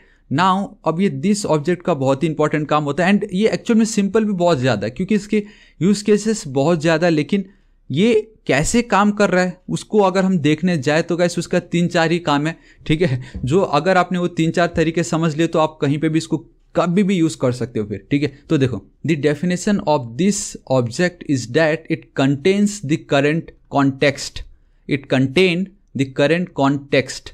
एंड करेंट कॉन्टेक्स्ट मतलब कि अगर आप इस दिस को यूज कर रहे हो तो वो किस स्कोप के अंदर या किस कंटेक्स्ट के अंदर आप यूज कर रहे हो वो ये बताता है। एंड अगर आपने उसको उस जगह पे यूज कर ली देन आप दिस की मदद से बहुत कुछ कर सकते हो, वो अभी हम थोड़ी देर में देखेंगे। लेकिन एटलीस्ट इतना समझना है, it contain the current context कि आपने इस दिस को कहाँ यूज किया है उसके बारे में इंफॉर्मेशन को ये कंटेन कर रहा है, सिंपल। एंड नाउ गाइस हमारा जो सेकेंड इसका जो डेफिनेशन है वो ये बोलता है that this object can have different values depending on where it is placed. अब देखो, मैंने वही आपको बताया था कि ये जो दिस ऑब्जेक्ट है इसके मल्टीपल वैल्यूज हो सकते हैं, इसके डिफरेंट वैल्यूज हो सकते हैं depending on where it is place. आप इसको कहाँ यूज करें उसके बेस पे ये डिफरेंट वैल्यूज को एग्जीक्यूट कर सकता है, बेसिकली गेट कर सकता है, ठीक है। अब हम पहला यूज केस देख लेते हैं। देखो एक सेकंड, यहाँ पे मैं चलता हूँ, सिंपल देखिए। तो सबसे पहले है console.log एंड देन दिस। अगर मैं ये लिखता हूँ, एक काम मैं जरूर करना चाहूँगा कि अगर मैं यहाँ पे इसको रन करता हूँ तो क्या होता है। देखो मुझे कुछ नहीं मिल रहा, मुझे एक एम्प्टी ये आप कह सकते हो एक कर्ली ब्रेसेस मिल रहा है। एंड अब ये सभी डेटा मुझे अपने टर्मिनल पे रन करना पड़ेगा, आई मीन अपने कंसोल पे, तो आपको ज़्यादा बेटर पता चलेगा एंड समझ में आएगा कि क्या हो रहा है यहाँ पे, ठीक है। ध्यान से देखना, इसको मैं हटाता हूँ, एक बार रिफ्रेश कर देता हूँ, यहाँ पे चलता हूँ एंड बूम गाइस सी अब मुझे विंडो दिखाई दे रहा है। हमने डोम में समझा था हमारा जो ग्लोबल ऑब्जेक्ट है वो है आपका window is your global object. And the moment अगर आप सिर्फ दिस लिख रहे हो, एंड ये जो console.log है वो भी गाइस अपना ब्राउजर का ही एक पार्ट है, जावास्क्रिप्ट का नहीं। दैट्स वाई वो आपको डायरेक्ट बोल रहा है कि ये फिलहाल जो दिस है मैं अभी विंडो को बिलोंग करता हूँ, बात खत्म। ये जो दिस ऑब्जेक्ट है अब ये बोल रहा है कि मेरा जो करंट कॉन्टेक्स्ट है वो है मेरा विंडो ऑब्जेक्ट, सिंपल, ठीक है। मतलब अब ये जो दिस है अब ये विंडो ऑब्जेक्ट के मेथड प्रॉपर्टीज ये सबको यूज कर सकते हैं, सिंपल। आई मीन अगर मैं यहाँ पे चल के दिस डॉट अलर्ट एंड यहाँ पे मैं चल के एक सेकेंड यहाँ पे देखिए ध्यान से मैं लिख दूँ ऑसम, ठीक है, ऑसम लिख देता हूँ इस तरीके से। Alright, perfect, control S save. Again इसको मैं कर लेता हूँ कॉपी, ध्यान से देखना। मैं इसको एक काम करता हूँ, हटाता हूँ, एंटर हिट करता हूँ, बूम गाइस मुझे ऑसम मिल रहा है बिकॉज अब ये जो मेरा दिस है वो विंडो ऑब्जेक्ट को मेंशन कर रहा है। एंड अगर वो विंडो को अपना करंट कॉन्टेक्स्ट मानता है इट मीन्स अब उसकी प्रॉपर्टी या मेथड को ये दिस जो है बहुत इजीली यूज कर सकता है, सेम लाइक आपका ऑब्जेक्ट। डॉट यूज किया एंड लग जाओ बस काम पे, सिंपल, ठीक है। तो ये होता है आपका दिस एंड इसका फिलहाल कॉन्टेक्स्ट कौन था गाइस, आपका था window object. So it refers to the current context and that is your window global object, ठीक है, बात खत्म, आपका window global object. Now second ये है, अब ये क्या होता है हम देख लेते हैं, ठीक है। Suppose we have this function and अगर इस फंक्शन को मैं कर लेता हूँ कॉपी, यहाँ पे चल के अगर मैं पेस्ट कर दूँ, ध्यान से देखो मैंने एक फंक्शन क्रिएट की, ठीक है। पहले मैंने बेसिकली फंक्शन कॉल किया एंड यहाँ पे डिफाइन किया एंड मैं सिंपली console.log दिस। अब मुझे ये देखना है कि अगर मैं दिस कीवर्ड का यूज़ कर रहा हूँ, ये जो दिस ऑब्जेक्ट को यूज़ कर रहा हूँ, तो इसका करंट कॉन्टेक्स्ट कौन होगा। अब क्या ये फंक्शन कहलाएगा, मतलब अगर ये फंक्शन कहलाएगा तो इस फंक्शन के अंदर जितने भी प्रॉपर्टीज मेथड होंगे वो फिलहाल तो मेथड जो भी हो हम उसको यूज़ कर सकेंगे, लेकिन क्या होता है वो देख लेते हैं। एंड बूम गाइस अगेन बोल रहा है नहीं मेरा करंट कॉन्टेक्स्ट फंक्शन के अंदर नहीं हूं, मैं हूं विंडो के अंदर। देखो गाइस ये बहुत ज़्यादा इंपॉर्टेंट है, खुद ये जो दिस ऑब्जेक्ट है ये बोल रहा है कि मैं फंक्शन के अंदर नहीं, मेरा जो फिलहाल करंट कॉन्टेक्स्ट है वो अभी भी मेरा global object that is your window वही है, ठीक है। तो ये आपसे इंटरव्यू में पूछ सकते हैं, ऐसा दे दिया एंड ये जो दिस है इसका करंट कॉन्टेक्स्ट क्या होगा, बोलने से आप बोल दोगे या फिलहाल माई नेम नाम का जो फंक्शन है वो होगा, नहीं वो नहीं है, वो आपका विंडो कहलाएगा, ठीक है। तो अब बात ये आती है कि फिर फायदा क्या है, मतलब जब भी मैं अगर दिस यूज़ कर रहा हूँ हमेशा विंडो ही आ रहा है, तो फायदा क्या है इसका, समझ रहे हो। देखो अब मैं आपको बताऊँ इसका फायदा क्या।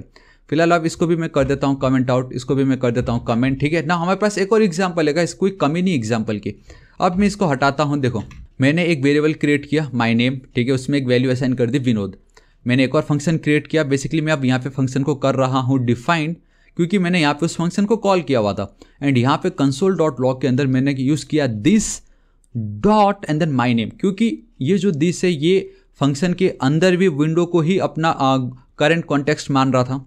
एंड अगर विंडो का अपना करंट कॉन्टेक्स्ट मान रहा है तो ये जो लेट माई नेम है ये तो ग्लोबल स्कोप है ना इसका फिलहाल आई डोंट नो आपको ग्लोबल स्कोप आइडिया होगा या नहीं, लेकिन अगर कुछ भी ऐसा डेटा या ऐसी वेरिएबल या फंक्शन नहीं मोस्टली आपके वेरिएबल्स जो अगर आप डायरेक्टली बाहर ऐड कर रहे हो या लिख रहे हो तो वो आपका डायरेक्ट ग्लोबल स्कोप का एक हिस्सा बन जाता है। एंड ग्लोबल स्कोप का बना मतलब आपका वो विंडो का बन गया। एंड अगर विंडो का बना इट मीन्स दिस डॉट उसका नाम लिख देगा वो, तो उसको उसकी वैल्यू मिल जाएगी, है कि नहीं। सो कंट्रोल एस कर लेता हूँ, कॉपी कर लेता हूँ, यहाँ पे ध्यान से देखना। एंड ये जो my name already been declare, क्योंकि मुझे इसको रिफ्रेश करना पड़ेगा। And boom guys see, and guys अब मुझे क्या करना पड़ेगा, यहाँ पे माई नेम के बदले माई नेम्स कर देता हूँ क्योंकि वो मतलब मान नहीं रहा है उसको, ठीक है। ऑलराइट गाइस, तो आप देख सकते हो कि मुझे जो डेटा मिल रहा है वो विनोद मिल रहा है। एंड विनोद मिलने का रीज़न ये है क्योंकि मेरा ये जो माई नेम्स करके जो भी ये डेटा है वो फिलहाल अभी मेरे ग्लोबल ऑब्जेक्ट का एक हिस्सा बन चुका है। एंड उसको मैं बहुत इजीली गेट कर सकता हूँ with the help of this object, ठीक है। डेट्स वाई मुझे यहाँ पे विनोद मिल रहा है। चलो ये भी हमने देख लिया, इसको मैं हटा देता हूँ। एंड ये बहुत सिंपल था अभी तक। नाउ क्या हो अगर मैं ये पार्ट करूँ, देखो अब ये बहुत ज़्यादा इंपॉर्टेंट है क्योंकि अभी तक हमें जब भी मैं दिस ऑब्जेक्ट को यूज़ कर रहा हूँ मुझे हमेशा उसका जो करंट कॉन्टेक्स्ट मिल रहा है वो हमेशा विंडो ऑब्जेक्ट ही मिल रहा है, ठीक है। लेकिन अब मैं क्या कर रहा हूँ, उसको मैंने एक ऑब्जेक्ट के अंदर लिख दी। सपोज मैंने एक ऑब्जेक्ट क्रिएट किया, अगेन हमने ऑलरेडी समझ लिया व्हाट इज ऑब्जेक्ट। उसके अंदर मैंने एक मेथड पास किया, बेसिकली एक फंक्शन पास किया है। एंड दैट इज बहुत ही ज़्यादा सिंपल कि अगर मैं क्या हो डायरेक्टली इस तरीके से लिख दूँ। एंड आप एक चीज़ देख सकते हो गाइस, मुझे कॉलन लिखने की भी नीड नहीं है, यहाँ पे डायरेक्टली मैं इस तरीके से कर सकता हूँ। एंड मैंने console.log एंड देन दिस मैंने लिख दिया है। अब मैं क्या कर रहा हूँ, ये जो मेरा माई नेम करके जो फंक्शन है उसको मैं कॉल कर रहा हूँ, ठीक है। अब अगर इसको मैं कॉल करता हूँ, कॉपी करता हूँ, एक बार मुझे ये देखना है क्या यहाँ पे क्या आउटपुट आता है। Alright guys, this is it, मैं यही चाहता था। अब मुझे बार बार वहाँ जाने की जरूरत नहीं है क्योंकि आप बहुत क्लियरली देख सकते हो नाउ ये जो मेरा दिस है ये रिप्रेजेंट कर रहा है इसका जो करंट कॉन्टेक्स्ट, अब वो ये ऑब्जेक्ट हो चुका है। डेट्स वाई ऑब्जेक्ट के अंदर जो कुछ भी है, बेसिकली ये ऑब्जेक्ट का जो स्कोप है, ये कर्ली ब्रेसेस के अंदर जो कुछ भी है उसको आप बहुत क्लियरली यहाँ पे देख सकते हो। इट मीन्स कि अब अगर मैं दिस डॉट माई एज लिख देता हूँ एंड अगर मैं यहाँ पे चल के उसको एंटर हिट करता हूँ, बूम गाइस सी, अब मैं 26 मुझे मिल रहा है। सेम ये है वही एग्जांपल होता अगर मैंने थोड़ी देर पहले आपको जो दिखाया था कि अगर ग्लोबल ऑब्जेक्ट पे अगर कुछ भी आप सेव करके रखते हो, आई मीन ग्लोबल स्कोप पे कुछ भी डेटा है तो उसको आप बहुत ईजिली दिस डॉट करके यूज़ कर सकते हो क्योंकि ये जो दिस है उस समय या फंक्शन के अंदर जब भी आप मेंशन करते हो तो वो उसका जो करंट कॉन्टेक्स्ट होता है वो उसका विंडोज ग्लोबल ऑब्जेक्ट होता है।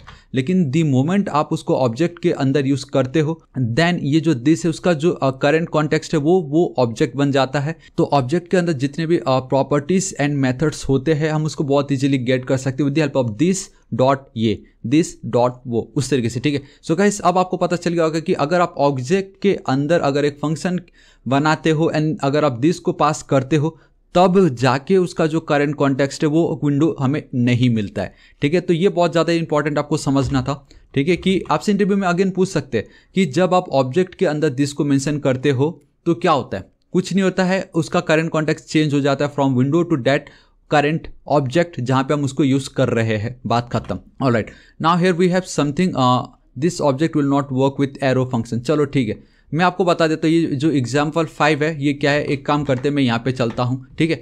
अब बहुत ज़्यादा इंपॉर्टेंट है, अगेन हमारे पास एक और इंटरव्यू क्वेश्चन आ चुका है and that is what will be the output of, बता रहा है भाई साइड करो भाई।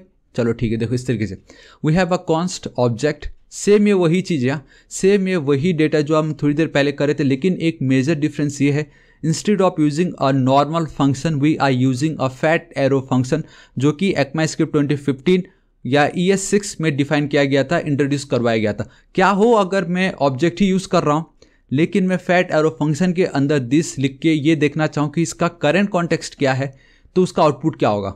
क्या वो अभी भी विंडो ऑब्जेक्ट बताएगा या ये जो करंट ऑब्जेक्ट के अंदर जो मैं यूज़ कर रहा हूँ उसको अपना ये करंट कॉन्टेक्स्ट बताने वाला है, ठीक है।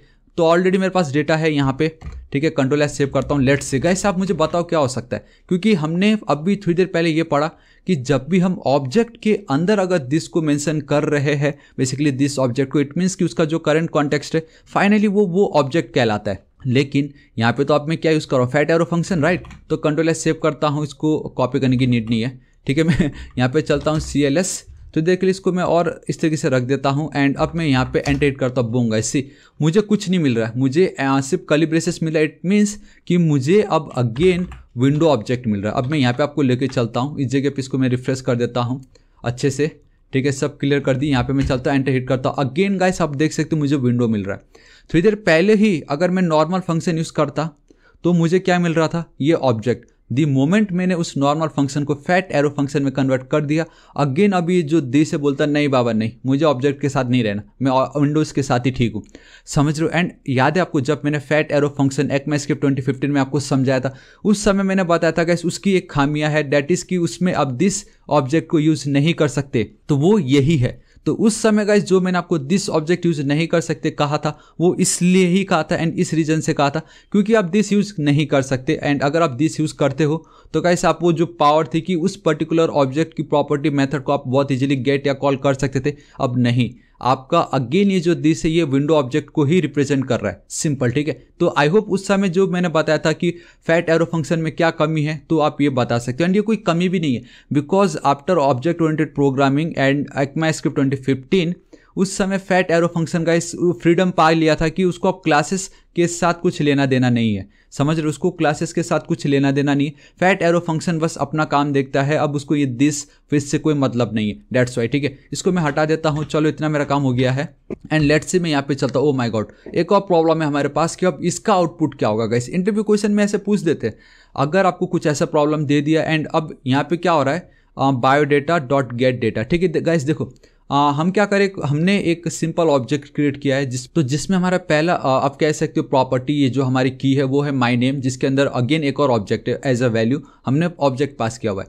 देन हमारा दूसरी property my age, but again हम एक और फंक्शन उसमें ऐड कर दे रहे हैं। एंड मैंने क्या लिखा, my name is $this dot my name dot channel name and my age is this dot my age. तो अब अगर मैं बायोडेटा की मदद से इस ऑब्जेक्ट डॉट गेट डेटा करता हूं तो मुझे क्या आउटपुट आएगा, तो ये जो this dot my name dot channel name के जरिए, दिस मतलब मेरा ये ऑब्जेक्ट का रेफरेंस करेंट कॉन्टेक्स्ट, दिस मतलब मेरा ऑब्जेक्ट हो गया, माई नेम मतलब ये डॉट चैनल नेम। तो क्या मुझे थापा टेक्निकल आएगा या अभी भी ये विंडो ऑब्जेक्ट को ही अपना करंट कॉन्टेक्स्ट मान रहा है, तो ये आपको समझना पड़ेगा। एंड उसके बेसिस पे ही अब हमें देखना होगा कि इसका आउटपुट क्या आता है, ठीक है। मैं यहाँ पे चलता हूँ, ऑलरेडी मेरे पास इसका भी डेटा पड़ा हुआ है, मैं यहाँ पे चलता हूँ ताकि हमें फालतू में टाइपिंग में हमारा टाइम वेस्ट ना हो। सिंपल Ctrl+S सेव करता हूँ, मैं यहाँ पे चलता हूँ CLS, so 3 2 1 and boom guys, see my name is Thapa technical and my age is 26।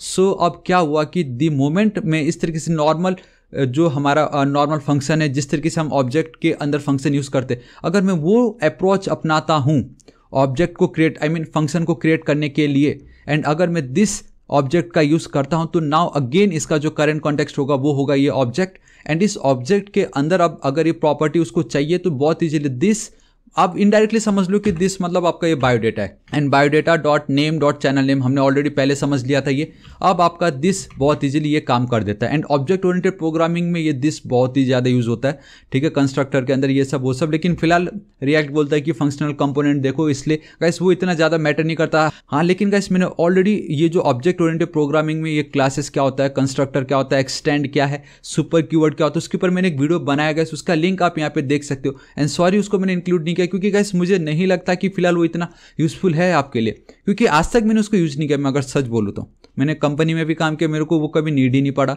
And अभी तक मुझे उसकी कभी नीड ही नहीं पड़ी है। तो बस वो है कि अगर आप सी या जावा यूज करते हो तब गाइस आपको वो मस्ट है, आना ही चाहिए। लेकिन फिलहाल मुझे जावास्क्रिप्ट में कभी वो इतना यूज़ ही नहीं हुआ है, मैं सच बोल रहा हूँ, मुझे इतना यूज़ नहीं हुआ है। मे भी हो सकता है मैंने शायद उस टाइप के प्रोजेक्ट पे काम ना किया हो जहाँ पे ये मुझे लगे क्लासेस का यूज़ करना पड़े, समझ रहे हो मैं क्या बोल रहा हूँ, लेकिन मुझे वो यूज़ नहीं हुआ। एंड वो जो क्लासेस वाला जो पार्ट है वो भी ECMAScript 2015 में लॉन्च हुआ था, उसके बाद इंट्रोड्यूस करवाया गया था। तो 2015 से पहले तो कोई वो यूज़ ही नहीं करता था फिर inheritance and all, that's why guys मैंने यूज़ नहीं की। एंड अगर आप उप्स पढ़ भी लोगे जावास्क्रिप्ट में तो भी आई डोंट थिंक कि वो कुछ इतना ज़्यादा वैल्यू ऐड करेगा। टाइप स्क्रिप्ट की बात अलग है, लेकिन फिलहाल आई डोंट थिंक वो इतना कुछ वैल्यू ऐड करने वाला है, डेट्स वाई मैंने यहाँ पे ऐड नहीं किया। लेकिन मैंने उसके ऊपर ऑलरेडी वीडियो बनाया है, फिर भी अगर आपको लगता है कि नहीं मुझे वो समझना था तो गाइस इस वीडियो को आप जरूर चेकआउट कर सकते हो। बिलीव मी ये भी सबसे बेस्ट है और समय आपके सारे डाउट क्लियर हो जाएंगे। सो आई होप गाइस आपको बहुत मजा आएगा इस ऑब्जेक्ट ओरिएंटेड प्रोग्रामिंग वाले पार्ट में भी, जहां हमने object literals and this object के बारे में बहुत कुछ समझा है कि नहीं। अब इसको मैं हटा देता हूं, एज इट इज में रखता हूं। लेट्स सी अब क्या है नेक्स्ट, यहाँ पे हम चलते हैं, ठीक है। ऑलराइट गाइस, नाउ हमने एरे देख लिया, हमने ऑब्जेक्ट देख लिया, हमने ऑलमोस्ट सब कुछ देख लिया, ठीक है। सो गाइस, अब मैंने आपको उस समय बताया था जब हमने ECMAScript देख रहे थे कि जितने भी मेरे रिमेनिंग बच गए हैं उसको अब हम कवर करेंगे, मतलब मैं बाद में कवर करूंगा। सो गाइस, वो जो बात था वो आ चुका है। सो अब हम कैसे देखने वाले, देखिए लेट एंड कॉन्स देख ली, टेम्पलेट स्ट्रिंग्स देख लिया था हमने, डिफॉल्ट आर्गुमेंट्स, एंड देन हमने फैट एरो फंक्शंस देख लिया था। Now we need to see what is destructuring, object properties and then spread operator, ठीक है। तो मैं अगेन चलता हूं अपने कोड पे। ऑलराइट गाइस, तो आप देख सकते हो कि मैं अपने VS कोड एडिटर पे आ चुका हूं, and now we will see what is destructuring in ECMAScript 2015 और ES6, ठीक है। तो आप बहुत क्लियरली देख सकते हो guys, we have array destructuring and हमारे पास है ऑब्जेक्ट डिस्ट्रक्चरिंग, ठीक है। तो क्या होता है ये एरे डिस्ट्रक्चरिंग एंड देन ये ऑब्जेक्ट डिस्ट्रक्चरिंग। एंड गाइस, आप बहुत क्लियरली देख सकते हो कि मैंने ऑलरेडी कुछ एरे क्रिएट कर रखा है, ठीक है। पहले मैं दिखा दूँ क्या है वो चीज़, एंड मैं यहाँ पे चलता हूँ। देखो मैं इस तरीके से बैक टिक करता हूँ, ये जो मेरा डेटा है CLS कर देता हूँ। अगर मैं एंटर हिट करता हूँ तो मुझे क्या दिखा रहा है, माई एज बिफोर इनिशियलाइजेशन। चलो कोई नहीं इसको मैं एज इट इज रख देता हूँ। ये लोग ये बता रहे हैं कि ये जो माई एज है हम उसको गेट नहीं कर सकते बिफोर इनिशियलाइजेशन। चलो ठीक है, वो बात भी सही है। मैं यहाँ पे चलता हूँ एंड देन माई एज को अब मैं देखना चाहूँगा कि मेरा एज क्या है। बेसिकली मैंने एक एरे क्रिएट किया है जिसका नाम मैंने रखा माई बायोडेटा और विनोद थापा एंड देन 26। मुझे क्या चाहिए, इन सब को मैं एज अ इंडिविजुअल यूज़ करना चाहूँगा। लाइक मुझे कहीं लगे कि अगर कोई मुझसे पूछता what is your first name, मैं कहना चाहूँगा माई फर्स्ट नेम इज़ ये विनोद। लेकिन उसको करने के लिए या उसको बताने के लिए मुझे क्या करना पड़ता था, माई बायोडेटा, इस तरीके से बेसिकली एरे है ना ये, तो स्क्वायर ब्रैकेट्स के अंदर मुझे उसका इंडेक्स नंबर पास करना पड़ता था ताकि मुझे उसकी वैल्यू मिले। मैं नहीं चाहता वो, मैं चाहता हूँ सिंपल कोई तो भी एक वेरिएबल हो जिसमें मुझे इसकी वैल्यू मिल जाए। तो उसके लिए गाइस हम एक ट्रेडिशनल तरीका जो करते आ रहे वो है ये लेट। ऑलरेडी हमने पढ़ा ही था क्यों लेट कॉन्स्ट एंड वेर में क्या डिफरेंस है, that's why we have a let over here. Simple my F name is equal to my biodata इतना, देन सेकंड वाले के लिए again my biodata, my age के लिए इस तरीके से हम करते थे। एंड सपोज अगर 10 रहा तो मुझे इस टाइप की जो कोड है उसको मुझे 10 बार लिखना पड़ता, ठीक है। एंड अब अगर मैं बहुत इजीली कोई मुझसे मेरा फर्स्ट नेम पूछता है तो मैं इस तरीके से खुल के बता सकता हूँ माई first name is my first, ये जो माई एफ नेम है जो भी है, ठीक है। मैं यहाँ पे चलता हूँ, देखिए ध्यान से CLS कर देता हूँ एंड बूम गाइस, से मुझे विनोद मिल रहा है यहाँ पे जो कि ऑसम है। लेकिन क्या हो अगर कल के दिन अगर सपोज ऐसे 15, 20, 30 आप क्या इस तरीके से लिखते रहोगे, यार आप पागल हो जाओगे, थक जाओगे, आप नहीं लिख सकते हम। सो गाइस, एरे डिस्ट्रक्चरिंग क्या बोलता है, डिस्ट्रक्चर, उसको और डिस्ट्रक्चर कर दो, मतलब टुकड़ों में बांट दो, तो वो कैसे होता है। देखो मैं यहाँ पे चलता हूँ, ये जो पार्ट है इसमें एक चीज़ मैं बहुत इजीली कर सकता हूँ एंड डैट इज़, अब देखो लेट मैं एक एरे क्रिएट कर लेता हूँ, ठीक है। ये जो मेरा फर्स्ट नेम है, फर्स्ट नेम इस तरीके से सिंपल, जैसे हम वैल्यू पास करते हैं वैसे ही मैं वेरिएबल को पास कर दे रहा हूँ, ठीक है। ये मेरा दूसरा एंड अब ये मेरा तीसरा। देखो कितनी easily with the help of one let keyword and मैंने एक एरे क्रिएट की, उसमें मैं हर एक वेरिएबल को पास कर रहा हूँ, ठीक है। And now it will be equal to my biodata and that's it, से एंड माई बायोडेटा, बात खत्म। तो अब कल के दिन चाहे 100 हो 50 हो, आपको खाली यहाँ पे ऐड करते जाना है, कॉमा आपका दूसरा वेरिएबल, कॉमा दूसरा वेरिएबल, इस तरीके से। तो ये आपका कहलाता है एरे डिस्ट्रक्चरिंग, जहाँ पे अब जो पहले आप कुछ इस तरीके से लिख रहे थे, नाउ सिंपली एरे का नाम लेट एरे डिफाइन करके इसमें बेसिकली आपको वेरिएबल पास करने हैं। तो माई, अब देखो आपके माइंड में आ रहा होगा ये कहाँ गया, ये जो स्क्वायर ब्रैकेट्स में मैं जो इंडेक्स नंबर पास कर रहा था, राइट। तो इतना याद रखना है कि ये जो फर्स्ट वाला जो मेरा वेरिएबल है it will always contain the data of my biodata of 0 index वाला। ये जो सेकंड वाला है वो फर्स्ट इंडेक्स नंबर का एंड देन ये जो थर्ड है वो थर्ड इंडेक्स नंबर का। ऐसा नहीं कि अगर एक सेकेंड पहले मैं आपको रन करके दिखा देता हूँ, इसको हटाता हूँ, ठीक है। यहाँ पे मैं चलता हूँ, इसको अब मैं कर देता हूँ कमेंट। आप खुद देख सकते हो 3 लाइन को मैंने 1 लाइन में कर दिया, कितना ईजी, ऑलरेडी हमें कितना हेल्प कर रहा है ये। एंड बूम गाइस, मुझे विनोद मिल रहा है। अगर आपके माइंड में ये था, देखो यहाँ पे हम मेक श्योर कर रहे हैं ना कि मेरा जो एज है वो माई बायोडेटा का सेकेंड इंडेक्स नंबर मतलब 26। लेकिन अगर गलती से मैंने माई नेम को हटा के माई एज सेकेंड में लिख के एंड देन मैंने माई नेम लिख दिया, इस तरीके से कंट्रोल एस सेव कर रहा हूँ मैं। अब मैं क्या करता हूँ, मुझे सपोज एज चाहिए एंड मैंने तो माई एज लिखा, लोगों को भी यही लगेगा माई एज मतलब मेरा एज। लेकिन अगर मैं इस तरीके से CLS करता हूँ, एंटर हिट करता हूँ, boom guys, instead of my age मुझे मिल रहा है मेरा लास्ट नेम। एंड ये सही भी है क्योंकि मैंने आपको क्या बताया, नॉट फैट एरो फंक्शन, आपका ये जो एरे डिस्ट्रक्चरिंग है guys, position matters a lot, ठीक है। ये जो फर्स्ट पोजीशन है इट मीन्स आपका first index number, I mean 0th index number पे ये जो दूसरा वाला है उसका दूसरी वैल्यू, तीसरी वाले को मिलेगी तीसरी वैल्यू। तो इस तरीके से ये चलते जाता है एंड बहुत इजीली आप डिफाइन कर सकते हो एंड कल के दिन आप बहुत easily now as a variable array के एलिमेंट को यूज कर सकते हो। So this is your array destructuring, simple. And एक और फंडा हमारे पास ये है कि अब आप उसमें वैल्यूज भी ऐड कर सकते हो। कल के दिन अगर सपोज आपको लगे नहीं मुझे मेरा डिग्री भी ऐड करना है इसमें, ठीक है, तो आप बहुत easily with the help of array destructuring भी कर सकते हो। इसको मैं कर लेता हूँ कॉपी पेस्ट एंड अगेन आपको ये ध्यान में रखना है कि आप कहाँ उसको ऐड कर रहे हो। अगर सपोज आपने माय फर्स्ट नेम लिख के देन सेकंड में कर दिया तो ऑब्वियसली गड़बड़ हो ही जाएगी, राइट। तो इसको मैं एक सेकंड इस वाले पार्ट को मैं हटाता हूँ, यहाँ पे चलता हूँ इस तरीके से, यहाँ पे भी मैं चलता हूँ, एंटर हिट कर देता हूँ, दिस इज इट। अब एकदम परफेक्ट है। माई एज के बाद मैं यहाँ पे लिख दूंगा my degree will be equal to MCS, master in computer science मैंने कंप्लीट की है तो एज इट इज़ मैं लिख देता हूँ। अब अगर मैं console.log लिख देता हूँ इस तरीके से, ठीक है, एक सेकेंड, console.log लिखना है ना, परफेक्ट। मैं यहाँ पे जाता हूँ माई डिग्री, ठीक है, कंट्रोल एस सेव करता हूँ, CLS करता हूँ एंड बूम गाइस, सी कुछ तो प्रॉब्लम हो रहा है एंड दैट इज ऑलराइट। ये दो बार कहाँ से आ गया, चलो ठीक है, इसको मैं कमेंट आउट कर देता हूँ, कंट्रोल एस सेव करता हूँ, यहाँ पे चलता हूँ CLS, एंटर हिट करता हूँ एंड बूम गाइस, अब मुझे MCS आ रहा है। So this is called your array destructuring and ये आपको बहुत जगह देखने मिलेगा, स्पेशली रिएक्ट अगर आप वो कर रहे हो तो आपको वहाँ तो ये बहुत ही मिलने वाला है, ठीक है। सेम विथ एरे, अब हम ऑब्जेक्ट के साथ भी हम कर सकते हैं, उसको हम बोलते हैं ऑब्जेक्ट डिस्ट्रक्चरिंग। अगेन आप देख सकते हो गाइस मेरे पास कुछ डेटा है ऑब्जेक्ट का सिंपल सा, that is we have const my biodata, again my first name Vinod, last name and then age, ठीक है। अगेन कल के दिन अगर मुझे किसी ने मेरा फर्स्ट नेम पूछा तो ऑब्वियसली मुझे my biodata dot my first name इस तरीके से मुझे लिखना पड़ेगा। अगर किसी ने मुझसे मेरा एज पूछा तो मैं लिखूंगा माई बायोडेटा डॉट एज एंड वहाँ पे मुझे अब एज वेरिएबल पे मैंने स्टोर कर दी। मैं यहाँ पे जाऊँगा console.log एंड एज अगर मैं करता हूँ CLS में करता हूँ एंड बूम, एक सेकेंड फिर से प्रॉब्लम है and that is my biodata, एक सेकेंड मैंने कहीं तो कुछ गड़बड़ किया है एंड ऑलराइट जी, क्योंकि दो सेम वेरिएबल को मैंने बताया ना कॉन्स्ट, मतलब अब हम बार बार सेम चीज़ नहीं कर सकते, ऑलरेडी वो डिफाइन था पहले से ही, ठीक है। मैं यहाँ पे चलता हूँ CLS करता हूँ एंड सी गाइस अब मुझे 26 मिल रहा है। लेकिन प्रॉब्लम ये है कल के दिन अगर मुझे फर्स्ट नेम चाहिए तो मुझे पता क्या करना पड़ेगा, my first name is equal to same ये वाला पार्ट, यहाँ पे माई बायोडेटा, ठीक है। अब माई बायोडेटा लिख देता हूँ डॉट माई फर्स्ट नेम, तभी जाके मैं अपना ये जो माई फर्स्ट नेम है उसको गेट कर सकता हूँ। सी अगेन ये फंडा हो गया, ये प्रॉब्लम हो गई। अब इसको हम अगेन टैकल कर सकते हैं बहुत easily and that is guys, अब मैं पता क्या करूँगा, सिंपली देखो वही सेम चीज़ें, लेट मैं इसको ही कॉपी कर लेता हूँ ना, इसको ही मैं कर लेता हूँ कॉपी इस तरीके से, यहाँ पे मैं चलता हूँ, ठीक है। एक काम करता हूँ इसको थोड़ा, ओ माय गॉड मैं बहुत ही ऊपर आ गया एंड आई डोंट नो अब मैं कहाँ हूँ, ऑलराइट यहाँ पे मेरे डेटा है इस जगह पे, चलो ठीक है। यहाँ पे अब मैं डायरेक्टली एज इट इज़ चल रहा हूँ, माई first name my last name, ये जो माई एज है इसको कॉपी कर लेता हूँ यहाँ पे इस तरीके से, my age and my degree.